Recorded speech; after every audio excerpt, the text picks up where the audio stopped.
여러분은 지금 EBS 오디오북을 듣고 계십니다. 지금부터 오후 3시까지는 고전 읽기가 방송됩니다. 고전 읽기에서는 지난 한 주 요한 볼프강 폰 게테의 젊은 베르테르의 슬픔을 낭독해드렸는데요. 괴테가 25살에 쓴 젊은 베르테르의 슬픔은 이루지 못할 사랑으로 인해 파멸하고 마는 한 청년의 비극적 이야기를 그리고 있습니다.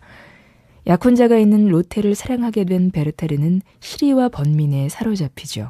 로테 역시 베르테르를 사랑하며 따뜻하게 보살피지만 결국 베르테르는 깊은 고독감에 빠져 권총으로 삶을 마감합니다. 베르테르를 따라한 모방 또는 동조 자살로 날카로운 비판을 받기도 했던 이 소설은 사회적 단절로 고민하는 젊은이의 모습을 그리며 당시 문학계에 새로운 바람을 일으켰는데요. 흔히 한 남자의 비극적 사랑 이야기를 다룬 작품으로 이해되지만 이 작품에는 젊은 괴테의 사랑관과 종교관, 또 삶과 죽음에 대한 시각 등이 다양하게 담겨 있습니다. 그럼 요한 볼프강 폰 괴테의 젊은 베르테르의 슬픔 낭독을 들어보시죠.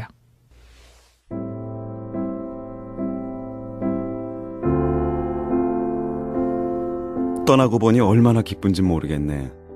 사랑하는 친구여, 사람의 마음이란 대체 무엇이란 말인가? 내가 그렇게도 사랑하고 서로 떨어질 수 없었던 자네와 헤어지고 나니 이렇게 즐거워하다니. 자네는 이런 나를 용서해 주리라 생각하네. 다른 사람들과의 교제는 정말 나와 같은 사람의 마음을 괴롭히기 위해 운명이 마련해 둔 것이 아니었을까? 불쌍한 레오노레. 그렇지만 내겐 잘못이 없었다네. 그녀의 여동생이 지닌 독특한 매력에 이끌려 내가 편안한 즐거움을 맛보고 있는 동안에 가엾은 레오노르의 마음속에 정열이 불타올랐다 해서 내 어찌하겠는가. 아니 그렇지만 내게 전혀 아무런 잘못도 없는 걸까? 내가 그녀의 감정을 자극한 것은 아닐까? 그녀의 천성에서 나온 여러 진실한 표현들은 종종 우리들의 웃음거리가 되었는데 실은 별로 우습지도 않은데도 나는 그것을 보면서 즐거워하지 않았던가. 그리고 나는 스스로 자신을 탓하는 인간이란 대체 무엇이란 말인가. 사랑하는 친구여, 자네에게 약속하건대 나 자신을 고치도록 하겠네. 지금까지는 늘 그래왔지만 이젠 운명이 우리 앞에 놓아준 하찮은 불행을 더 이상 되씹지는 않을 거야. 난 현재를 즐기려 하네. 그리고 과거는 지나간 것으로 덮어두겠네. 친구여, 확실히 자네 말이 옳아. 만일 우리 인간이 열성적으로 상상력을 동원하여 과거의 괴로운 추억들을 더듬는 일에 몰두하지만 않는다면 왜 인간이 그렇게 만들어졌는지는 알 수가 없어.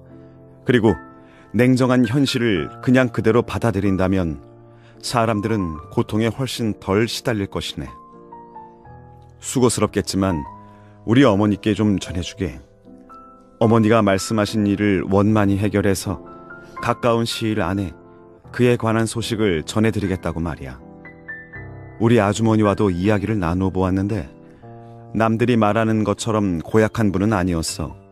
쾌활하고 성격은 강한 편이지만 아주 마음씨 착한 여자였다네.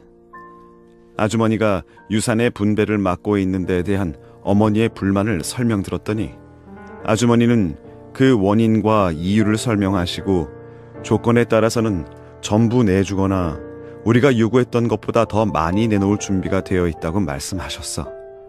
하여튼 지금은 그 이야기를 하고 싶지가 않네. 어머니께 그저 모든 것이 잘 해결될 거라고만 전해주게. 그리고 친구여, 이 조그마한 일을 하면서도 나는 이 세상에는 술수나 악의에서보다도 오해와 태만으로 인해 벌어지는 갈등이 더 많을 것이라는 사실을 깨닫게 되었네. 아무튼 술수나 악의로 인해 생기는 갈등이 훨씬 더 적을 거야. 그건 그렇고 나는 여기서 아주 잘 지내고 있다네. 천국과도 같은 이 지방에서 고독은 내게 값진 진정제가 되고 있어. 모든 것이 충만한 이 청춘의 계절은 가끔 오한을 느끼고 있는 내 마음을 따스하게 해주지. 꽃이 만발한 나무들과 울타리는 마치 하나의 꽃다발 같아.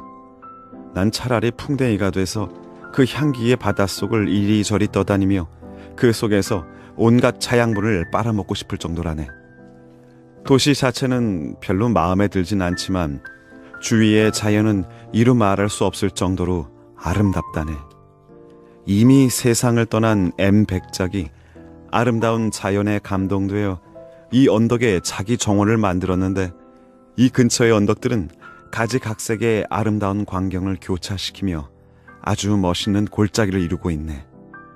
그 정원은 소박하게 만들어졌는데 그 안에 발을 들여놓는 사람이라면 누구나 그 정원이 어떤 전문적인 정원사에 의해서 꾸며진 것이 아니라 감정이 풍부한 사람이 여기에서 스스로 즐기기 위해 설계한 것이라는 점을 금방 느낄 수 있지. 나는 이 허물어진 정자에 와서 이미 세상을 떠난 백작을 생각하며 벌써 여러 번 눈물을 흘리곤 했다네. 정자는 고인이 가장 좋아하던 곳이었는데 이제는 내게도 가장 좋아하는 곳이 되었지. 머지않아 내가 이 정원의 주인이 될 거야. 며칠 되진 않았지만 정원사도 나를 좋아하고 있는데 그러는 것이 그에게도 나쁘진 않을 거야.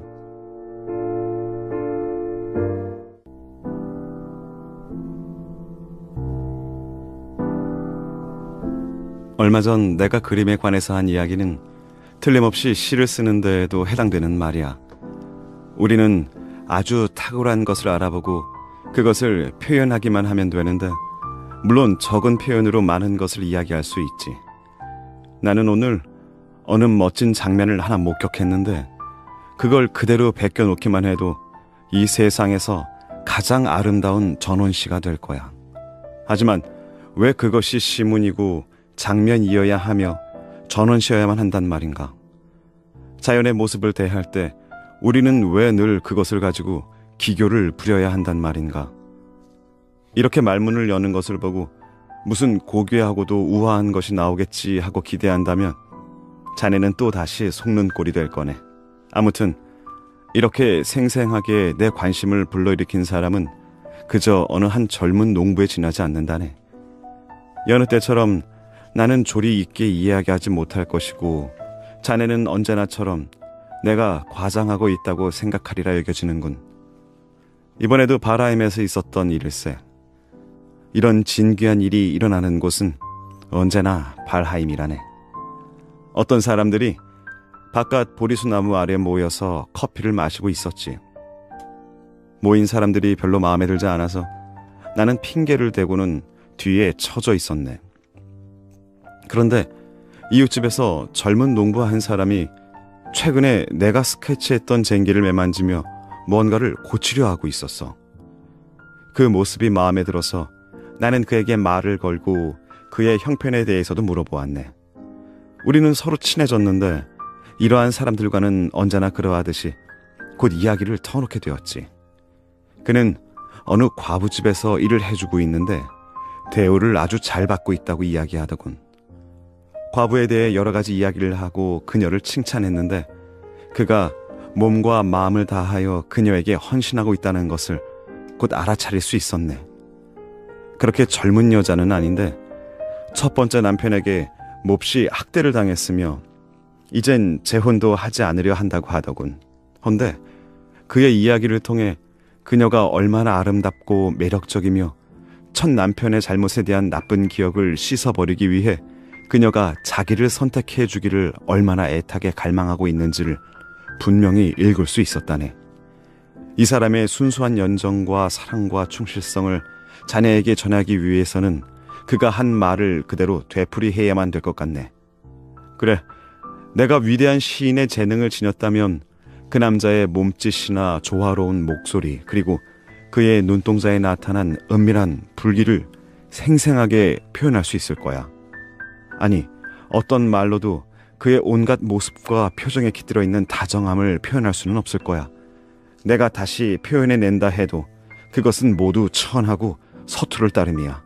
특히 내가 여자에 대한 그의 태도를 부당하다고 생각하고 있는지는 아는지, 그녀의 훌륭한 품행을 의심하고 있지는 않은지 걱정하는 그의 모습이 내 마음을 뒤흔들어 놓았네. 그가 그녀의 자태에 관해 말할 때 젊음이 주는 매력도 없으면서 그 남자를 자신에게로 힘차게 끌어당겨 사로잡고 있는 여자의 육체에 대해 이야기할 때 그 모습이 얼마나 매력적이었는지 나는 이것을 그저 내 깊은 내면의 영혼 속에서나 되새겨 볼 수 있을 뿐이라네. 나는 일생을 통해 이토록 절실한 갈망과 그렇게도 열렬한 그리움이 이렇게 순수한 모습으로 드러나는 것을 본 적이 없네. 그래, 이런 순수한 모습은 생각지도 못했고 꿈꾸어보지도 못했다고 말해야겠지. 이런 순수하고 진실한 모습을 회상할 때면 내 깊은 영혼이 불타오르기 시작하며 이런 성실하고 다정한 모습의 영상이 어딜 가나 나를 따라다니고 있고 그로 인해 저절로 불이 붙여진 것처럼 나 또한 애타게 갈망하고 그리워하고 있다고 말한다 할지라도 나를 꾸짖지는 말아주게. 가까운 시일 안에 그녀를 한번 만나볼 생각이네. 아니, 곰곰이 생각해보면 차라리 만나는 걸 피하고 싶기도 해. 오히려 그녀 애인의 눈을 통해 그녀를 바라보는 게 훨씬 좋을 거야. 내 눈으로 직접 보게 되면 지금 내 앞에 서 있는 모습과 다를지도 모르니까. 그렇다면 무엇 때문에 이 아름다운 영상을 망쳐버리겠는가?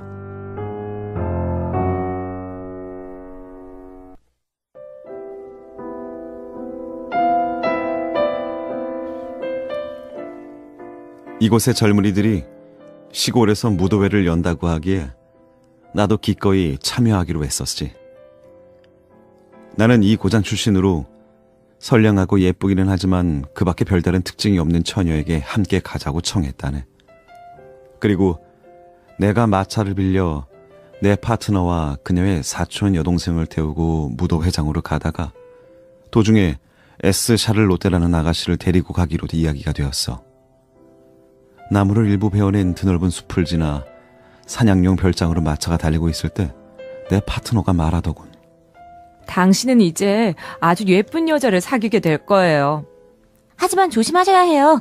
그녀에게 반하지 않도록 말이에요. 그녀의 사촌 여동생이 덧붙여 말했네. 어째서요? 하고 내가 물었지. 그녀는 이미 약혼한 몸이거든요. 내 파트너가 대답했어.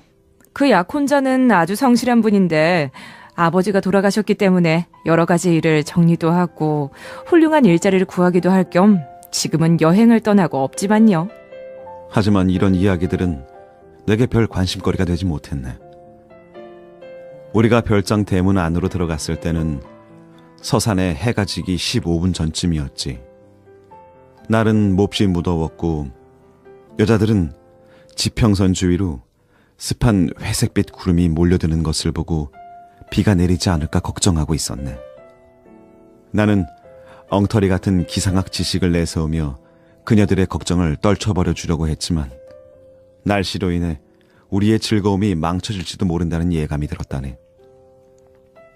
내가 마차에서 내리자 하녀가 대문 앞으로 나오더니 로테 아가씨가 곧 나올 테니까 잠깐만 기다려달라고 했어. 나는 마당을 지나 깨끗하게 지어진 집을 향해 걸어갔지. 그 앞에 놓인 계단을 올라 대문 안으로 들어갔을 때 내가 이제까지 보지 못했던 아주 매력적인 광경이 눈에 들어왔네. 현관의 홀에는 11살부터 2살까지 아이들 6이 아름다운 모습을 한 아가씨 주위에 몰려 있었는데 그 아가씨는 보통 키에다가 팔과 가슴에 연분홍 장식이 달린 소박한 하얀 옷을 입고 있었어. 검은 빵을 손에 들고 주위에 있는 어린 아이들에게 그 나이에 따라 그리고 얼마나 먹고 싶어 하는지를 보아가며 빵을 잘라서 정답게 나눠주고 있었어. 아이들은 아직 빵을 자르기도 전에 그 작고 예쁜 손을 오랫동안 높이 쳐들고 있다가 빵 조각을 받으면 아무런 꾸밈도 없이 고맙습니다. 하고 외치는 거야.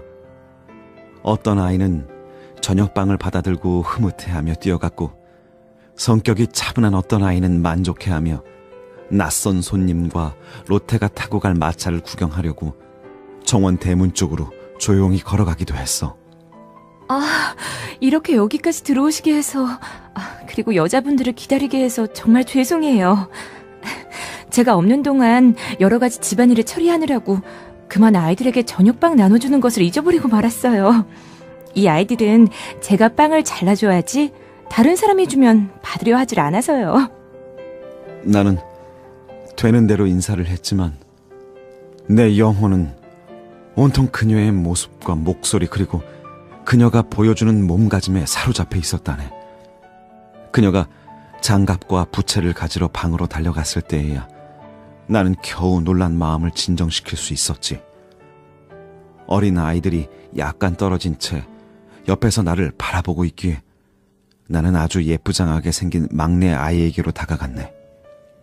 그 아이가 약간 뒤로 물러서는데 마침 로테가 문으로 걸어 나오며 말했네. 루이스, 이분은 너와 친척이란다. 악수해야지. 그 아이는 서슴지 않고 시키는 대로 했고 코를 흘리고 있었지만 개의치 않고 진심으로 그 아이에게 키스하지 않을 수 없었다네. 친척이라고요? 나는 로테에게 손을 내밀면서 말했지.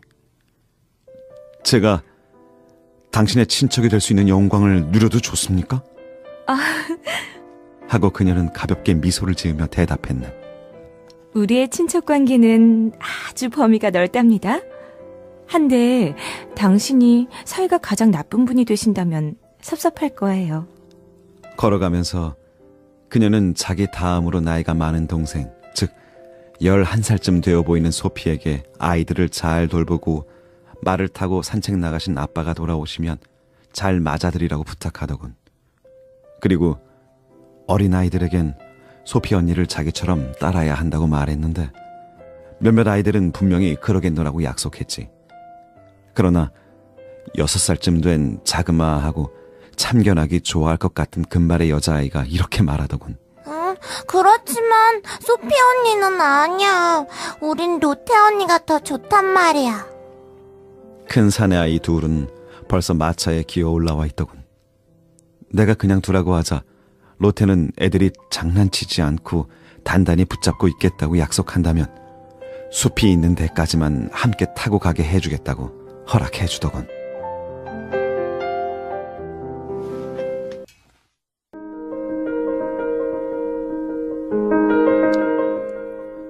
세 번째 영국식 춤을 출 때 우리는 다시 두 번째로 한 쌍이 되었어. 우리가 대열을 따라 춤추며 돌아갈 때 내가 얼마나 큰 환희를 느꼈는지는 아무도 모를 거야. 내가 그녀의 팔을 잡은 채 아주 솔직하고도 순수한 표정으로 충만한 만족감을 드러내고 있는 그녀의 눈길에 사로잡혀 있을 때 우리는 어느 한 부인 곁을 지나가고 있었어. 그 부인은 그렇게 젊어 보이지는 않은 얼굴이었으나 표정이 아주 아름다웠기 때문에 내 주의를 끌었지. 그녀는 미소를 띤 채 로테를 바라보며 위협조로 손가락을 쳐들고 옆을 지나가면서 의미심장한 투로 알베르트라는 이름을 두 번이나 말하더군. 저 알베르트가 누군가요? 하고 나는 로테에게 물어보았네. 질문이 신뢰되지 않는다면요. 그녀가 막 대답하려는 순간 우리는 커다랗게 팔자 모형을 그리느라고 서로 떨어져야만 했어. 그리고 다시 서로 마주치며 지나칠 때 그녀의 얼굴은 무언가 생각에 잠긴 듯한 표정이었어. 숨길 게 뭐가 있겠어요? 로테는 프롬나드를 주기 위해 내게 손을 내밀면서 말했지. 알베르트는 좋은 분이에요. 저와 약혼한 거나 다름없어요. 그건 별로 새로운 이야기도 아니었네. 여기로 오는 도중에 여자들이 그 이야기를 했었기 때문이지. 그러나 지금 그 말은 전혀 새로운 사실처럼 들려왔어. 왜냐하면 이렇게 짧은 순간에 그처럼 소중한 존재가 되어버린 그녀를 그런 관계에 놓고 생각해보지 못했기 때문이지. 여하튼 나는 혼란스러워져서 정신을 못 차리고 다른 한 쌍 사이로 끼어들어가 버렸어. 그래서 모든 것이 뒤죽박죽이 되었는데 로테가 옆에서 끌어당기며 이끌어주어 곧 다시 질서를 지킬 수 있었지. 춤이 아직 끝나지도 않았는데 오래전부터 지평선에서 번쩍거리던 번개가 훨씬 더 강해지기 시작했어. 나는 그걸 계속 마른 번개라고 둘러대고 있었지만 곧 천둥 소리가 음악 소리를 압도하게 되었다네. 여자 3명이 춤추던 대열에서 빠져나가자 그 파트너들도 뒤를 따라 나갔지. 우리 신사들 중 몇 사람은 아래로 내려가 조용히 담배를 피우기도 했고, 나머지 사람들은 덧문과 커튼이 있는 방을 내주며 그리로 가자는 안주인의 현명한 제안을 그대로 받아들였지. 우리가 그 방으로 들어가자마자 로테는 열심히 의자들을 빙 둘러 놓았으며 한 가지 게임을 하자는 그녀의 제안에 따라 일행은 모두들 자리에 앉았다네. 많은 사람들이 달콤한 키스 벌칙이라도 받으리라는 희망에서 입술을 뾰족하게 내밀고 사지를 쭉 내뻗고 있는 것처럼 보였네. 지금부터 숫자 세는 놀이를 하겠어요. 로테가 말하더군. 자, 조심하세요. 제가 오른쪽에서부터 왼쪽으로 원을 그리면서 돌아갈 테니까 여러분은 순서대로 차례가 오면 그 숫자를 세야 해요. 속사포처럼 빨리 할 텐데 끊어지거나 틀리는 사람은 뺨을 한 대씩 맞을 거예요. 그렇게 1000까지 세겠어요. 그 게임은 보기에도 즐거웠다네. 로테는 한쪽 팔을 쭉 뻗고 원을 그리며 돌아가기 시작했지. 하나 하고 첫 번째 사람이 시작하면 그 옆 사람은 둘, 그 다음 사람은 셋 하는 식으로 계속되는 놀이였어. 그러고 나서 그녀는 더 빨리, 점점 더 빨리 걷기 시작했네. 그때 한 사람이 숫자를 틀려 찰싹하고 뺨을 얻어맞았는데 그 다음 사람은 웃다가 그만 또 찰싹, 그러면서 점점 더 빨리 돌아갔지. 나도 뺨을 두어 대나 얻어맞았는데 다른 사람들보다 훨씬 더 세게 맞은 것 같았지만 속으로는 기뻤다네. 모두가 웃어대며 소란을 피우는 바람에 이 게임은 1000까지 세기도 전에 끝나버리고 말았지. 그러자 친한 사람들끼리 모여 앉게 되었고 그 사이 천둥번개도 그쳐버렸어. 나는 로테를 따라 홀 안으로 들어갔네. 가면서 로테는 이렇게 말했네. 뺨을 때리고 맞고 하느라 천둥번개 같은 건 모두 다 잊어버렸어요. 나는 아무 대답도 할 수가 없었다네. 그러자 로테가 말을 계속했어. 저 역시 아주 겁이 많았어요.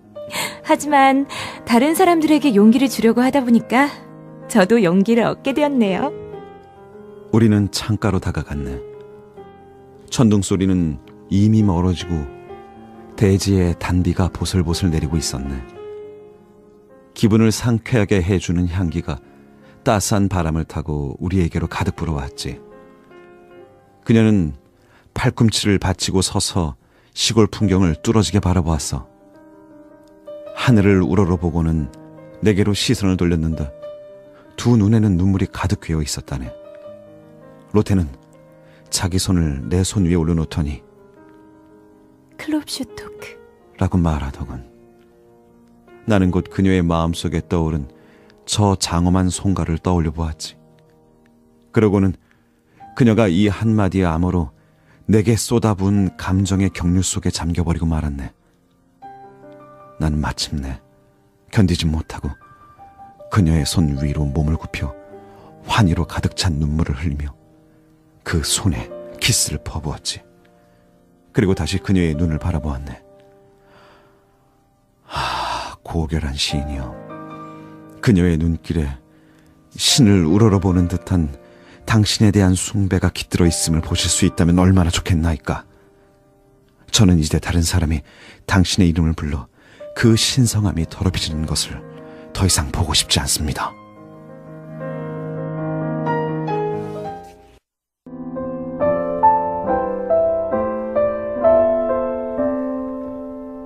이렇게 나는 말을 시작했지. 행복한 날은 너무 적고 불행한 날은 너무 많다고들 하는데 그건 대개가 옳지 않다고 생각합니다. 만일 우리가 항상 열린 마음으로 하나님이 매일매일 마련해 주시는 행복을 누릴 수 있다면 비록 불행이 닥쳐온다고 해도 우리는 그 불행을 이겨낼 수 있는 힘 또한 충분히 가지게 될 겁니다. 하지만 우리의 기분이란 것이 뜻대로 되는 게 아니에요. 목사 부인이 대답하더군. 얼마나 많은 것들이 우리 몸에 따라서 좌우되는지 모르겠어요. 이게 또 건강에 좋지 않으면 모든 것이 다 좋지 않은 법이에요. 나는 부인의 말이 옳다고 시인했네. 그럼 그런 걸 병이라고 봐야겠죠? 나는 말을 계속했지. 그리고 거기에 잘 듣는 약이 없을까를 물어봐야겠죠? 그건 그렇겠군요. 로테가 말하더군. 전 많은 것들이 우리 자신에게 달려있다고 생각해요. 제 경험으로 그걸 알고 있어요. 무슨 일 때문에 화가 나고 불쾌해지려고 하면 저는 곧장 벌떡 일어나서 정원을 거닐며 춤곡 한두 곡을 흥얼거려요. 그러면 기분이 곧 가라앉아요. 내가 말하고자 하는 것도 바로 그겁니다. 내가 대답했지. 불쾌한 기분이란 정말이지 게으름과도 같습니다. 그건 확실히 일종의 게으름이기 때문이죠. 우리의 본성이란 몹시 게으름으로 기울어지기 쉽습니다. 그러나 한번 용기를 낼 만한 힘을 갖게 되면 일은 손쉽고 힘차게 진행되며 우리는 활동 속에서 진정한 기쁨을 찾게 됩니다. 프리데리케는 주의 깊게 귀를 기울였지만 그 젊은 슈미트 씨는 내 말에 반론을 펴면서 우리는 자신을 통제할 수 없고 더욱이 감정을 지배하는 건 불가능하다고 하더군. 여기서 문제되는 건 불쾌한 감정이죠. 내가 대답했지. 누구나 그런 감정에서 벗어나고 싶어 하는데 자기 능력을 시험해보지 않고는 누구도 그 힘이 어디까지 미치는지 알 수 없습니다. 병든 사람이라면 틀림없이 의사를 두루 찾아다니며 진찰을 받을 것이고 바라는 바 건강을 되찾기 위해 아주 힘든 절제도 하고 그 쓰디쓴 약도 마다하지 않을 겁니다. 나는 그 점잖은 노인도 우리들 토론에 참여하려고 애써 귀를 기울이고 있다는 것을 알아차렸네. 그래서 나는 그에게로 말을 돌리며 목소리를 높여 말했지. 악을 극구 비난하는 설교들 많이 하고 있습니다. 하지만 불쾌한 기분을 비난하는 설교를 했다는 말은 아직 들어보진 못했습니다. 도시의 목사들은 그런 설교를 해야겠지. 노인이 말했네. 시골 농부들에게는 불쾌한 기분이란 게 없지요. 하지만 때때로 그런 설교를 하는 게 해가 되지 않을 거요. 최소한 집사람이나 주무관 양반에겐 좋은 약이 될 테니까. 그 말에 거기에 있던 사람들 모두 웃음을 터뜨렸고 노인도 즐거운 듯 함께 웃었는데 결국엔 아주 심한 기침을 하는 바람에 우리의 토론이 한동안 중단되었지. 그 다음에 젊은이가 다시 말을 꺼냈네. 당신은 불쾌한 기분을 죄악이라고 하셨는데 그건 지나친 과장이라고 생각합니다. 전혀 그렇지 않습니다. 내가 대답했지. 자신과 자기 이웃을 해치는 것이라면 그런 이름을 붙일 만하죠. 우리가 서로를 행복하게 해줄 수 없다는 것만으로도 모자라서 각자 마음속에 간직할 수 있는 기쁨마저 서로 그렇게 빼앗아야만 하겠습니까? 불쾌한 기분에 젖어 있으면서도 주위 사람들의 즐거움을 깨뜨리지 않기 위해 불쾌감을 감추고 홀로 견뎌나가는 그런 훌륭한 사람이 있다면 누군지 한번 말씀해 보십시오. 혹 나쁜 기분이란 자신을 가치 없다고 생각하는 마음속의 불만이거나 바보스러운 허영심이 일으킨 질투심과 결부된 자신에 대한 불쾌감 아닐까요? 우리는 가끔 행복한 사람들을 만나게 되는데 우리가 그들을 행복하게 해준 것도 아니면서 그걸 못 견뎌 하죠. 로테는 내가 감동적으로 말하는 모습을 보고 미소를 지었다네. 그리고 프리데리케의 눈에 눈물이 괴는 것을 보고 나는 힘을 얻어 말을 계속했지. 누군가의 마음에서 저절로 우러나오는 소박한 기쁨을 앗아버리기 위해 다른 사람에 대해 갖고 있는 힘을 행사하는 사람이 있다면 정말 슬픈 일입니다. 질투심에 가득 찬 폭군의 나쁜 기분으로 인해 우리 자신에게 주어진 한순간의 기쁨이 망가져버린다면 세상의 어떤 선물이나 어떤 친절도 그 망가진 기쁨을 보상해 줄 수 없을 겁니다. 이 순간 내 마음은 너무나 벅차올랐다네. 지난 일들에 대한 여러 추억이 마음속에 밀려오며 두 눈에는 눈물까지 솟고 졸랐다네. 누구나 매일매일 자신에게 이런 말을 해보면 어떨까요? 나는 큰 소리로 말했지. 네가 친구들에게 해줄 수 있는 것이란 오로지 그들의 기쁨을 그대로 인정해주고 함께 기뻐함으로써 그 행복을 더해주는 일일 뿐이다. 만일 친구의 영혼이 불안한 격정에 시달리고 괴로운 마음으로 갈갈이 찢어졌다면 그때 넌 친구에게 진통제 한 방울이라도 건네줄 수 있겠는가? 그리고 꽃다운 젊은 시절에 너에게 짓밟힌 처녀가 마지막으로 지독한 병에 걸려 쓰러지고 이제 비참하게 지친 몸으로 병석에 누워서 멍한 눈은 아무런 느낌도 없이 허공만 바라보고 창백한 이마에는 간간히 식은 땀만 흘러내린다고 하자. 그럴 때 너는 저주받은 사람처럼 그 침대 앞에 서서 전 재산을 다 바쳐서 아무것도 할 수 없다는 걸 마음속 깊이 느끼게 될 것이다. 그리고 이 죽어가는 여인에게 한 방울의 강장제나 한 점 불티 같은 용기를 넣어줄 수만 있다면 너는 네 모든 것을 다 바치고 싶은 불안한 심정에 마음속 깊이 격려를 일으키게 될 것이다. 이 말을 할 때 내가 그런 자리에 있었던 때의 회상이 물밀듯이 덮쳐왔다네. 손수건을 꺼내 눈물을 감추며 나는 그 자리를 떠나고 말았지. 이제 그만 가자고 로테가 말하는 소리에 나는 다시 정신을 차렸지. 돌아오는 길에 로테는 내가 모든 일에 너무나 정열적으로 몰두한다고 꾸짖으며 그 때문에 파멸할지도 모른다. 자신을 잘 돌보아야 한다고 하더군. 아, 천사여. 난 그 때문에 살아야만 해요.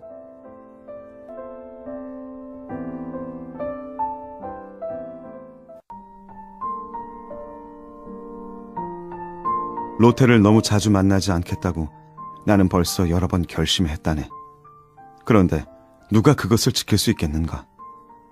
날마다 그 유혹에 넘어가면서도 내일은 한번 만나지 말아봐야지 하고 거룩하게 자신과 약속을 하지. 그런데 다음날 아침이 되면 피할 수 없는 구실을 찾아내어 자신도 모르는 사이에 그녀 곁에 와 있다네. 저녁 때 그녀가 내일 또 오시겠죠? 하고 말을 한다면 찾아가지 않을 사람이 누가 있겠나. 혹은 그녀가 무슨 부탁을 하면 내가 직접 만나 알려주는 것이 좋으리라고 생각하지. 혹 날씨가 좋아서 바라임까지 가게 되면 이왕 여기까지 왔으니 30분이면 그녀 집에까지 갈 수 있다고 생각하거든. 그녀의 영향권에 가까이 가게 되면 순식간이야. 난 벌써 그곳에 가 있는 거야. 할머니께서 언젠가 자석산에 관한 이야기를 들려주신 적이 있지. 배가 그 산에 너무 가까이 가면 갑자기 쇠붙이란 쇠붙이는 모두 빼앗겨 버린다는 거야. 못이란 못은 몽땅 산으로 날아가 버리고 불쌍한 선원들은 차례로 무너져 내리는 널빤지 밑에 깔리고 배는 난파당하고 만다는 거지. 알베르트가 돌아왔다네.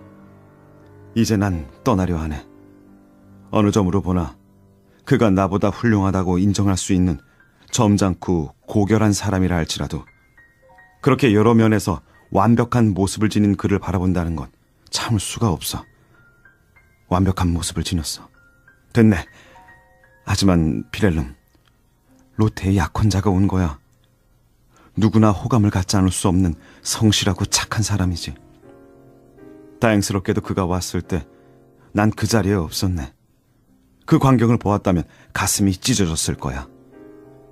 그는 점잖은 사람이라 내가 있는 자리에선 한 번도 로테에게 키스를 하지 않았네. 그 점에 대해 하느님께서 은총을 베풀어 주시기를. 그가 여인을 존중하고 있다는 점에서라면 나도 그를 좋아하지 않을 수 없네. 내게도 잘 대해주고 있는데 그건 자신의 감정이 우러나서라기보다는 로테가 시킨 것 같아. 그런 점에 대해 여자들은 세심한 주의를 기울이며 일을 잘 처리하기 때문이지. 자기를 좋아하는 두 남자가 서로 사이좋게 지내도록 할 수만 있다면 그 이득은 언제나 여자에게 돌아가게 마련이지. 어쩌다 있을 수 있는 일이기는 하지만 말이야. 아무튼 나는 알베르트에 대해 경의를 표하지 않을 수가 없네. 그의 침착한 태도는 숨길 줄 모르는 내 불안정한 성격과 생생하게 대조된다네. 그는 감정도 풍부하고 로테에 대해서도 잘 알고 있어.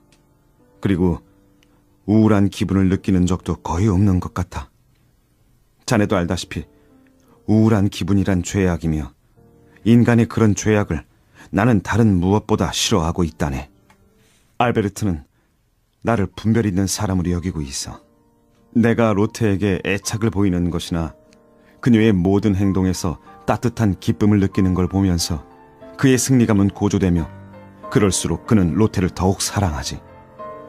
어쩌다 약간 질투심이 나서 로테를 괴롭혔는지 아닌지는 묻지 않고 버려두겠네. 적어도 내가 그 입장이라면 악마 같은 질투심을 느끼지 않았으리란 보장도 없을 거야. 그가 어떤 사람이든 무슨 상관인가. 로테 곁에 있다는 내 기쁨은 이제 사라지고 말았네.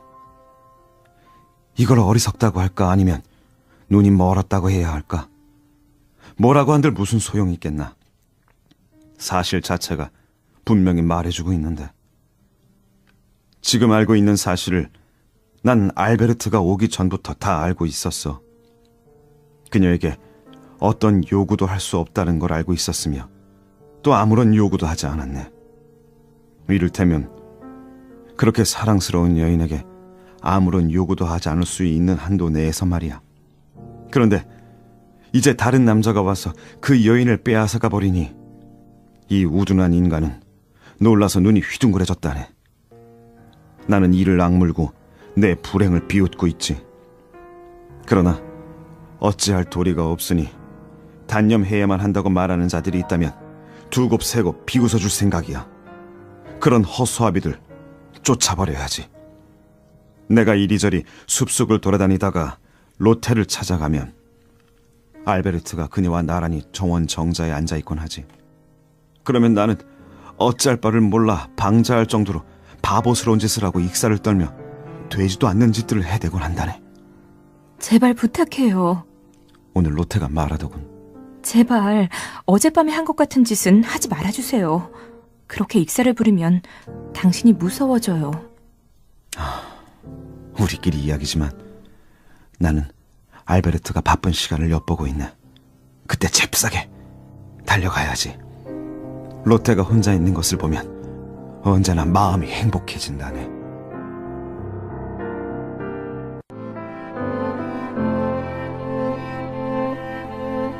알베르트는 이런 이야기를 하더군. 내가 석 달쯤 시골에 사는 친구 집에 머물러 있을 때였죠. 비록 총알이 장전되진 않았지만 소형 권총을 2자리 가지고 있어서 마음 놓고 잠을 잘 수 있었습니다. 비가 내리는 어느 날 오후에 할 일도 없이 앉아 있는데 어찌된 영문인지 이런 생각이 들더군요. 우리가 습격을 당할지도 모른다. 그럼 권총이 필요할 수도 있다는 생각이었죠. 그런 게 어떤 기분인지 당신도 알 겁니다. 그래서 권총을 하인에게 내주며 손질을 하고 장전을 해두라고 했죠. 그런데 하인 녀석이 하녀들과 장난을 치며 놀래주려고 했는데 어찌된 영문인지 꽂을 때가 그대로 꽂혀 있었는데 총이 발사된 겁니다. 총알이 하녀의 오른손 엄지손가락 볼록한 부분에 맞는 바람에 엄지손가락이 으스러지고 말았답니다.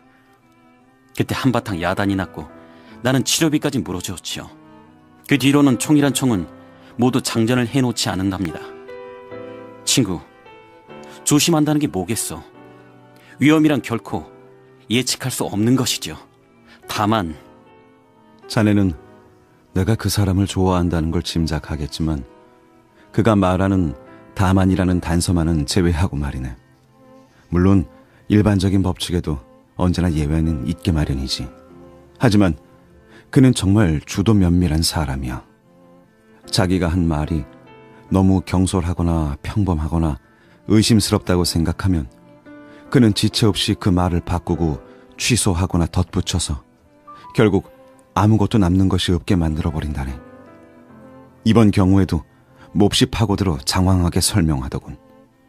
그래서 나는 그의 말에 더 이상 귀를 기울이지 않고 엉뚱한 생각에 잠겨 있었지. 그러면서 느닷없이 몸을 놀려 총구를 내 오른쪽 눈 위 이마에 갖다 댔다네. 저런, 그게 무슨 짓이요? 알베르트는 권총을 뺏으면서 말하더군.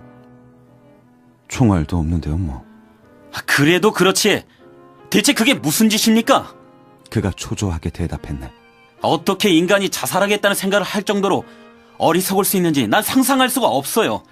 그런 생각만 해도 혐오스럽답니다. 당신네 같은 사람들. 하고 내가 소리쳐 말했네. 어떤 일에 대한 이야기를 하면서 곧바로 이건 바보짓이다, 저건 현명한 일이다, 이건 훌륭하다, 저건 나쁘다라고 말하죠. 그런데 이 모든 게 뭘 뜻합니까?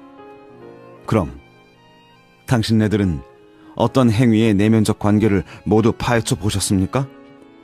어째서 그런 일이 일어났으며 어째서 일어나야만 했는가 하는 원인을 명확히 밝혀보았던가요? 만일 그렇게 해보았다면 그렇게 성급한 판단을 내리지는 않을 겁니다. 어떤 행위는 틀림없이 죄악이 된다는 점은 인정하시겠죠. 그것이 어떤 동기에서 일어난다 할지라도 말입니다. 나는 어깨를 으쓱해 보이며 그의 말을 인정해 주었네. 하지만 알베르트, 이 점에서도 예외란 게 있죠. 내가 말을 계속했네. 도둑질이 죄악이라는 건 맞는 말입니다. 그러나 어떤 사람이 당장 굶어 죽어가는 자신과 가족을 구하기 위해 도둑질을 했다면 그는 동정을 받아야 합니까? 아니면 벌을 받아야 합니까? 어떤 남편이 정당한 분노를 터뜨려 부정한 자기 아내와 그 아내를 유혹한 비열한 간부를 희생시켰다면 대체 누가 그에게 첫 번째 돌을 던질 수가 있겠습니까? 또 어떤 처녀가 환희로 충만한 순간에 억제할 수 없는 사랑의 기쁨에 자신을 내맡겼다면 누가 그녀에게 돌을 던질 수 있겠습니까? 지나치게 꼼꼼한 냉혈한과도 같은 우리 법률까지도 감동하여 처벌을 면해줄 것입니다. 그건 전혀 다른 이야기죠. 격정에 사로잡힌 사람은 모든 사고 능력을 상실하게 되고 주정뱅이나 미친 사람으로 볼 수 있기 때문입니다. 당신네 이성적인 인간들이란. 나는 미소를 머금으며 소리쳐 말했네. 당신네는 격정, 술주정, 광증이라고 하죠. 당신네 도덕군자들은 태연하고 냉정한 태도를 보이며 주정꾼을 비난하고 미치광이를 혐오하고 있습니다. 그리고 목사님네처럼 그 옆을 피해 지나가며 마치 바리새파 사람처럼 하나님이 당신네들을 그런 사람으로 만들지 않은 것에 감사하고 있죠. 난 벌써 여러 번 취해보았고 내 열정은 광증이나 다를 것도 없지만 나는 어느 하나도 후회해본 적이 없습니다. 나는 뭔가 위대한 일이나 불가능한 일을 해낸 비범한 인간들을 옛날부터 주정뱅이나 미치광이라고 비난했다는 점을 내 나름으로 배워 알고 있기 때문입니다. 일상생활에서도 대담하고 고상하지만 예상에서 벗어난 행동을 보면 저 인간 취했어, 저자는 멍청이야 하고 외쳐대는데 참을 수 없는 일입니다. 고지식한 당신네들, 부끄러운 줄 알아야 합니다. 현명한 당신네들, 수치스럽게 여기란 말입니다.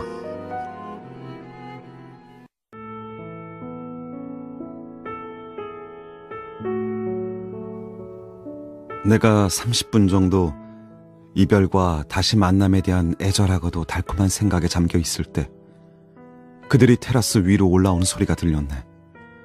난 그들에게로 달려가 몸이 떨리는 걸 느끼며 그녀의 손을 잡고 키스를 했어. 우리가 위로 올라오자 숲이 우거진 언덕 위에 달이 떠오르더군. 이런저런 이야기를 나누며 어느새 어두컴컴한 정자 가까이로 다가갔지. 로테가 정자 안으로 들어가 자리에 앉았고 알베르트가 그 옆에 앉기에 나도 그렇게 했네. 그러나 나는 마음이 불안해서 오래 앉아 있을 수가 없었어. 자리에서 일어나 그녀 앞을 이리저리 왔다 갔다 하다가 다시 앉았네. 너무 불안한 마음을 가눌 길이 없었지. 로테는 떡갈나무 숲 끝에 걸린 채 테라스를 밝게 비춰주는 아름다운 달빛을 좀 보라고 했어. 우리 주위에 깊은 어둠이 깔려 있었기에 그 광경은 더욱 감동적이었지. 우리 모두 침묵을 지키고 있었는데 한참 후에 로테가 말을 시작했네. 달빛을 받으며 산책할 때면 전 고인이 된 사람들을 생각하지 않을 수 없어요. 죽음에 대한, 또 미래에 대한 생각을 하지 않을 수도 없고요. 우리도 언젠가는 죽겠죠? 그녀는 감정이 벅차오른 목소리로 말을 계속했네. 그런데 베르테르 씨, 우리가 저 세상에서 다시 만나게 될까요? 다시 알아볼 수 있을까요? 어떻게 생각하세요? 말씀해 주시겠어요? 로테 씨, 나는 그녀의 손을 잡고 눈물을 글썽이며 말했네. 우리 다시 만나게 될 겁니다. 이 세상에서건 저 세상에서건 꼭 다시 만날 겁니다. 난 말을 계속할 수가 없었네. 비렐름이여, 이다지도 쓰라린 이별을 마음에 품고 있는 그때 그녀가 하필 그런 걸 물어보다니. 그리고 세상을 떠난 정다운 고인들도 우리를 알아볼까요? 우리가 따스한 사랑으로 고인들을 기억하며 행복하게 지내고 있다는 것을 그분들도 느끼실까요? 고요한 저녁에 이젠 제 자식들이나 다름없는 저 아이들과 함께 앉아있으면, 그리고 저 아이들이 어머니에게 모여들었던 것처럼 저를 애워쌀 때면 어머니 모습이 언제나 제 주위를 맴돌고 계시는 것 같아요. 그럴 때면 전 그리움에 눈물을 흘리며 하늘을 우러러보며 한순간만이라도 우릴 굽어보시기를 빌어요. 어머니께서 돌아가실 때 제가 저 아이들의 어머니 노릇을 하겠다고 한 약속을 얼마나 잘 지키고 있는지를요. 그러고는 감정에 복받쳐서 전 이렇게 외친답니다. 어머니, 만일 제가 당신처럼 이들을 돌보지 못했다면 용서하세요. 그렇지만 전 최선을 다하고 있어요.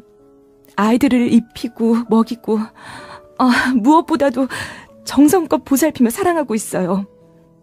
우리가 화목하게 잘 지내는 것을 보실 수만 있다면, 사랑하는 어머니, 그럼 당신이 마지막 눈물을 흘리시며 아이들의 행복을 간구하시던 하느님께 뜨거운 감사를 드릴 거예요.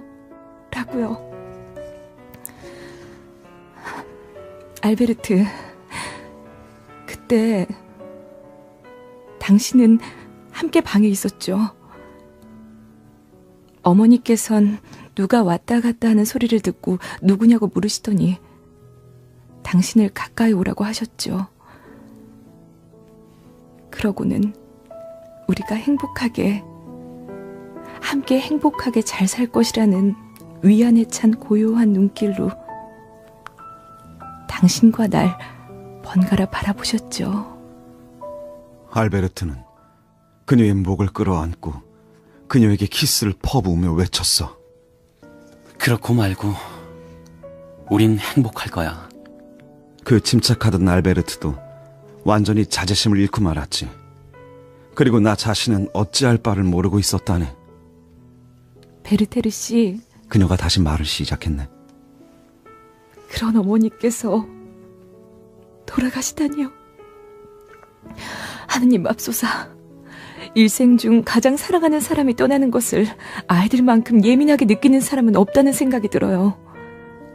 아이들은 검은 옷을 입은 남자들이 엄마를 데려갔다고 아직도 여전히 한탄하고 있거든요. 그녀가 자리에서 일어나더군. 나는 퍼뜩 정신이 들었지만 너무 감동에 젖어 그냥 자리에 앉은 채 그녀의 손을 잡았네. 이제 그만 가실까요? 로테가 말했네. 갈 시간이 됐어요. 그녀가 손을 빼려고 했지만 나는 더 꽉 잡았어. 우리 다시 만나게 될 겁니다. 나는 외쳤지. 다시 찾게 될 겁니다. 어떤 모습을 하고 있든 서로 알아보게 될 겁니다. 전 떠납니다. 나는 말을 계속했네. 기꺼이 떠납니다만 영원이라고 말한다면 견딜 수 없을 겁니다. 안녕 로테요. 안녕 알베르트. 다시 만나게 되겠죠? 내일이면 다시 만나겠죠. 그녀가 농담이라도 하는 듯 대답하더군. 난 그 내일이 어떠할지를 느끼고 있었지. 그러나 그녀는 내게서 자기 손을 빼면서도 아무것도 모르고 있었어. 두 사람은 가로수길을 따라 걸어갔네. 나는 그 자리에 서서 달빛 속에 멀어져가는 그들 뒷모습을 바라보다 땅바닥에 몸을 던지고 한참을 울었네. 그러고는 다시 벌떡 일어나 테라스 위로 뛰어 올라갔네. 저 아래 커다란 보리수나무 그늘 속에 정원 문 쪽으로 걸어가는 로테의 하얀 옷이 가물거리고 있었지. 두 팔을 내뻗었지만 그녀의 모습은 이미 사라지고 말았네.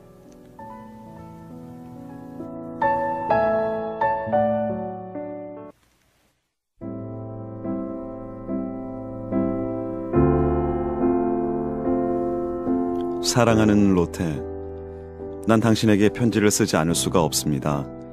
이곳은 혹시만 눈보라를 피하려고 들어온 초라한 농가의 조그만 방입니다. 우울한 뒤마을에서 낯선 사람들, 내게는 완전히 낯선 사람들 틈에 끼어 살아갈 때에는 당신에게 편지를 쓸 마음의 여유가 없었습니다. 그런데 지금 이 오두막집, 이 쓸쓸하고 비좁은 방에서 조그만 창에 눈보라와 우박이 부서지는 이곳에서 당신이 제일 먼저 떠올랐습니다. 내가 이곳에 들어설 때 당신의 모습, 당신에 대한 생각이, 오 로테요, 그렇게도 성스럽게, 그렇게도 따스하게, 아 하느님, 당신을 처음 본 그 행복했던 순간이 다시 떠올랐습니다. 그리운 그대여, 마음이 흐트러질 대로 흐트러진 나를 당신이 보신다면 내 감각은 마를 대로 다 말라버렸습니다. 마음이 단 한순간도 만족스럽지 못하고 즐거울 때라곤 한 시간도 없습니다. 아무것도 없습니다. 아무것도. 나는 마치 요지경 앞에서 작은 사람들이나 작은 말들이 내 앞에서 빙빙 돌고 있는 모습을 바라보면서 혹시 잘못 본 것이 아닌가 하고 자문하고 있는 기분입니다. 나도 함께 유희를 하고 있죠. 아니, 그보다는 꼭두각시처럼 놀이의 대상이 되어 때때로 이웃 꼭두각시의 나무손을 붙잡았다가 깜짝 놀라 움츠리곤 한답니다. 저녁에는 다음날 해돋이를 구경하기로 마음먹지만 도저히 일어나질 못하지요. 낮에는 저녁 달빛을 즐겨보겠노라고 마음먹지만 그대로 방 안에 틀어박혀 있습니다. 무엇 때문에 자리에서 일어나고 무엇 때문에 잠자리에 드는지 알 수가 없습니다. 내 생활에 활력을 주는 효소가 빠져버렸습니다. 깊은 밤에 나를 명랑하게 깨어있도록 해주고 아침에는 번쩍 잠을 깨워줄 자극제도 없습니다. 내가 이곳에서 만난 유일한 여성은 귀족 계급의 비양뿐입니다. 그녀는 당신을 닮았습니다. 사랑하는 로테, 누군가를 당신과 비교할 수 있다면 말입니다. 어머나 듣기 좋게 사람을 놀리시네요 하고 당신은 말하겠죠. 그러나 전혀 거짓이 아닙니다. 얼마 전부터 나는 무척 은근해졌습니다. 달리 어쩔 도리가 없기 때문에 익살도 제법 부리는데 여인네들은 찬사의 말을 나보다 더 잘하는 사람은 아무도 없을 거라고 합니다. 당신이라면 거짓말을 잘한다고 덧붙이겠죠. 그렇지 않고는 사람을 제대로 사귀지 못하기 때문이란 걸 당신도 이해하겠죠. 사실 비양에 관한 이야기를 하려 했습니다. 그녀의 풍부한 영혼은 푸른 두 눈에서 흘러넘치고 있습니다. 그녀는 마음속 소망을 하나도 만족시켜주지 못하는 자기의 사회적 계급을 고통스러운 짐으로 여기고 있답니다.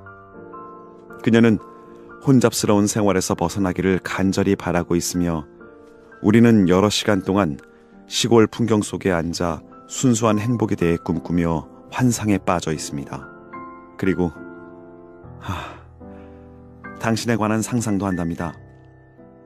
그녀가 얼마나 당신을 칭송하던지요. 그것도 억지로가 아니라 자발적으로 그렇게 했습니다. 당신에 관한 이야기를 즐겨 듣고 싶어하며 당신을 사랑하고 있습니다. 그 아담하고 그리운 작은 방 안에서 당신의 발치에 앉아 있을 수만 있다면, 그리고 우리의 사랑스러운 아이들이 춤을 추듯 내 주위를 돌아다니면서 당신을 너무 시끄럽게 하면 나는 아이들을 모아놓고 무서운 이야기를 들려주며 조용히 내 주위에 앉혀놓을 텐데요. 태양은 흰 눈이 반짝이는 대지 위로 장엄하게 넘어가고 있습니다. 눈보라도 지나갔는데 나는 다시 내 새 장 속에 갇혀 있어야만 하겠습니다. 안녕히. 알베르트 씨가 당신 곁에 있는지요? 그리고 어떻게... 맙소사, 이런 질문을 하다니 죄송합니다.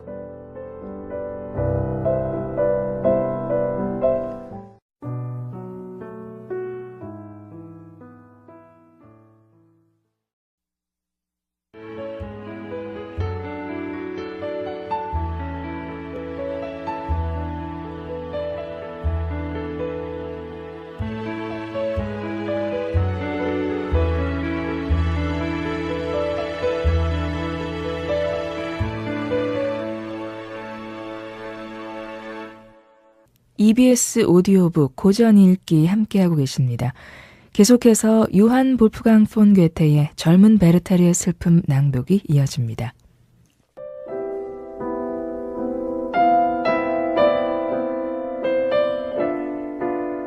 로테는 일 때문에 시골에 머물고 있는 남편에게 짤막한 편지를 썼네. 그 편지는 이렇게 시작된다네. 그립고 보고 싶은 당신이여. 가능한 한 빨리 오세요.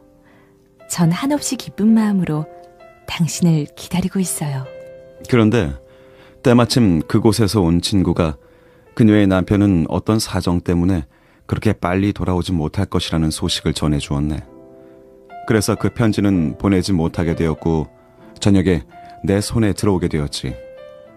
내가 그 편지를 읽고 웃었더니 로테가 왜 그러느냐고 이유를 물었어. 상상력이란 얼마나 훌륭한 하나님의 선물이란 말인가요? 나는 큰 소리로 말했지.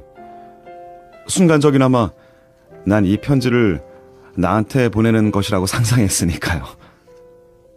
그러자 그녀는 입을 다물어 버렸어. 내 말이 그녀의 기분을 언짢게 한 것 같았기에 나도 아무 말 하지 않았네. 내가 로테와 처음으로 춤추었을 때 입었던 파랗고 평범한 연미복을 벗어버리기로 결심하기까지는 상당히 힘들었네. 하지만 그 옷은 봐줄 수 없을 정도로 너무 낡았어. 그래서 전과 똑같은 연미복을 한 벌 만들려고 했지. 칼남 모양과 접은 옷깃도 똑같게 하고 게다가 노란 조끼와 바지도 그렇게 다시 만들었네. 하지만 어쩐지 전과 똑같은 느낌을 주지는 못하네. 모르긴 하지만 시간이 지나면 이 연미복도 마음에 들 거라 생각하네. 로테는 알베르트를 맞이하기 위해 며칠간 여행을 다녀왔네. 오늘 내가 방 안으로 들어서니 그녀가 맞아주더군. 너무나 기뻐서 나는 그녀의 손에 키스를 했다네. 그때 카나리아가 거울 쪽에서 그녀의 어깨 위로 날아왔네. 새로운 친구예요. 그녀는 이렇게 말하면서 새를 자기 손 위에 앉게 하더군. 아이들을 생각하고 가져왔어요. 정말 너무 귀여워요. 자, 좀 보세요. 빵 부스러기를 주면 날개를 파닥거리며 귀엽게 쪼아 먹어요. 그리고 제게 키스도 해요. 보세요.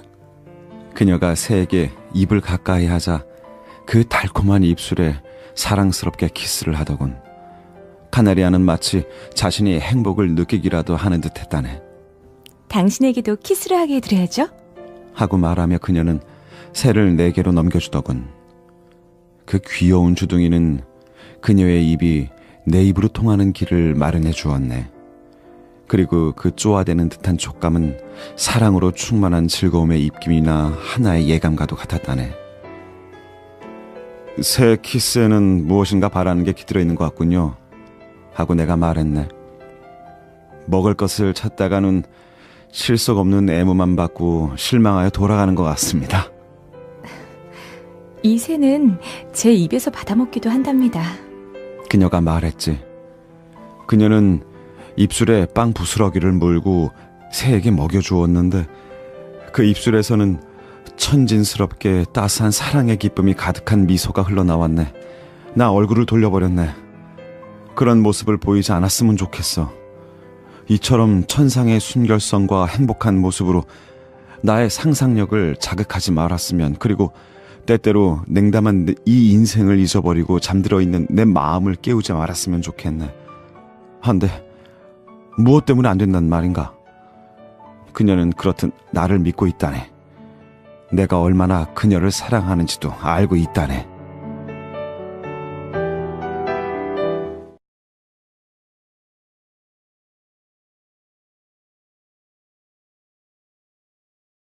오시안이 내 마음속에서 호메로스를 몰아내고 말았네.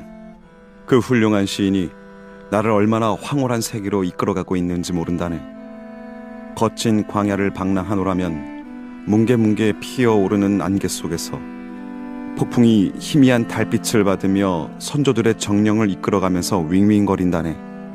산에서는 숲속 시냇물이 표효하고 가운데 반쯤 흩날리는 정령들의 신음소리가 무덤 속에서 들리기도 하고, 이끼로 뒤덮이고 잡초가 무성한 4개의 비석 주위에서 죽을 듯이 애통해하는 처녀가 전쟁터에서 고귀하게 죽어간 자기 애인을 생각하며 통곡하는 소리도 들린다네.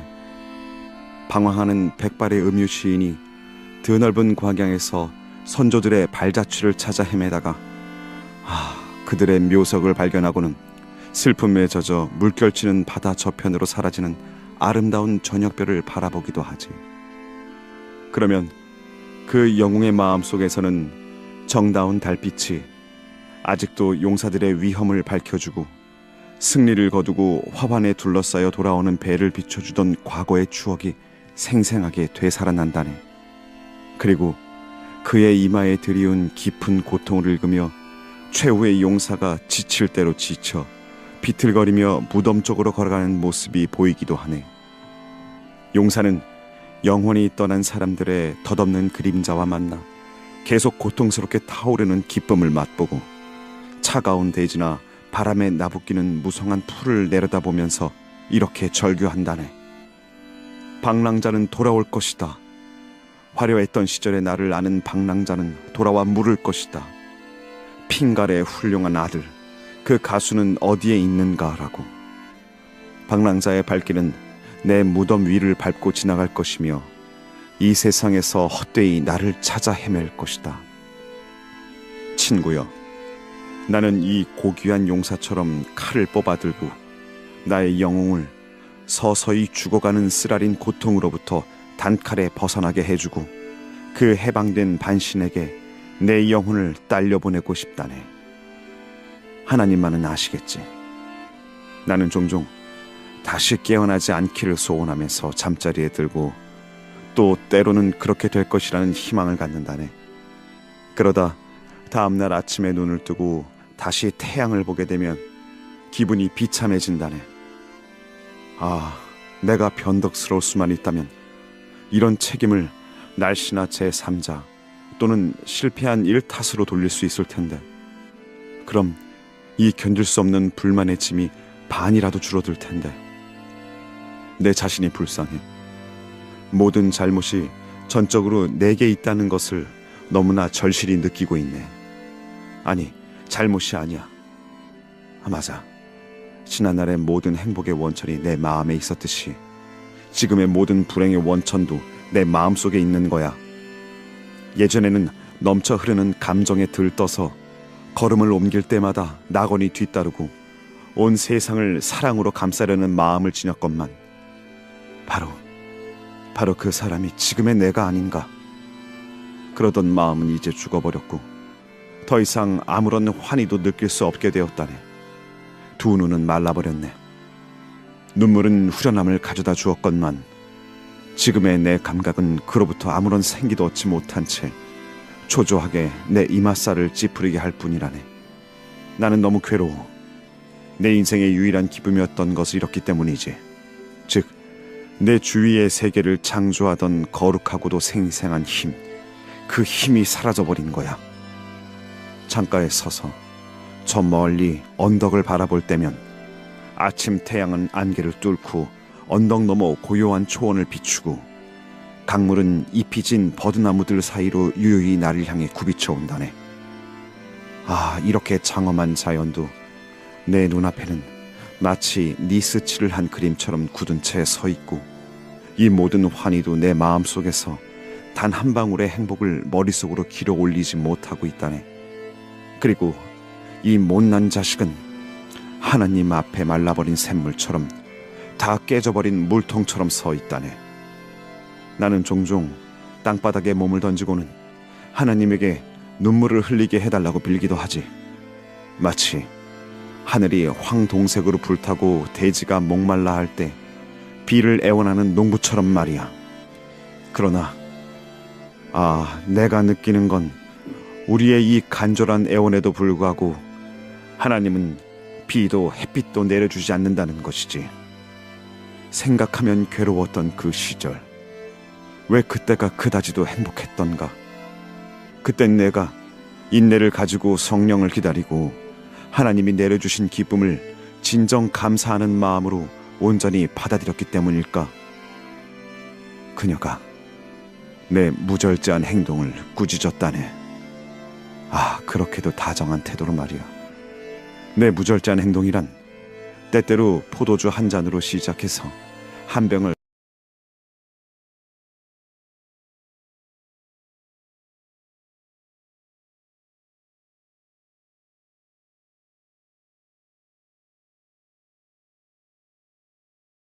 그런 말을 할 필요가 있을까요?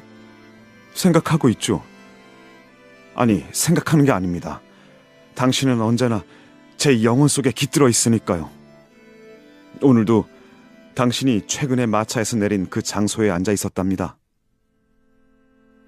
로테는 내가 그런 이야기에 더 깊이 빠져들지 않도록 다른 데로 화제를 돌려버렸네.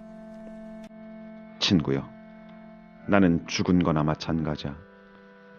그녀는 나를 자기가 원하는 대로 다룰 수가 있다네.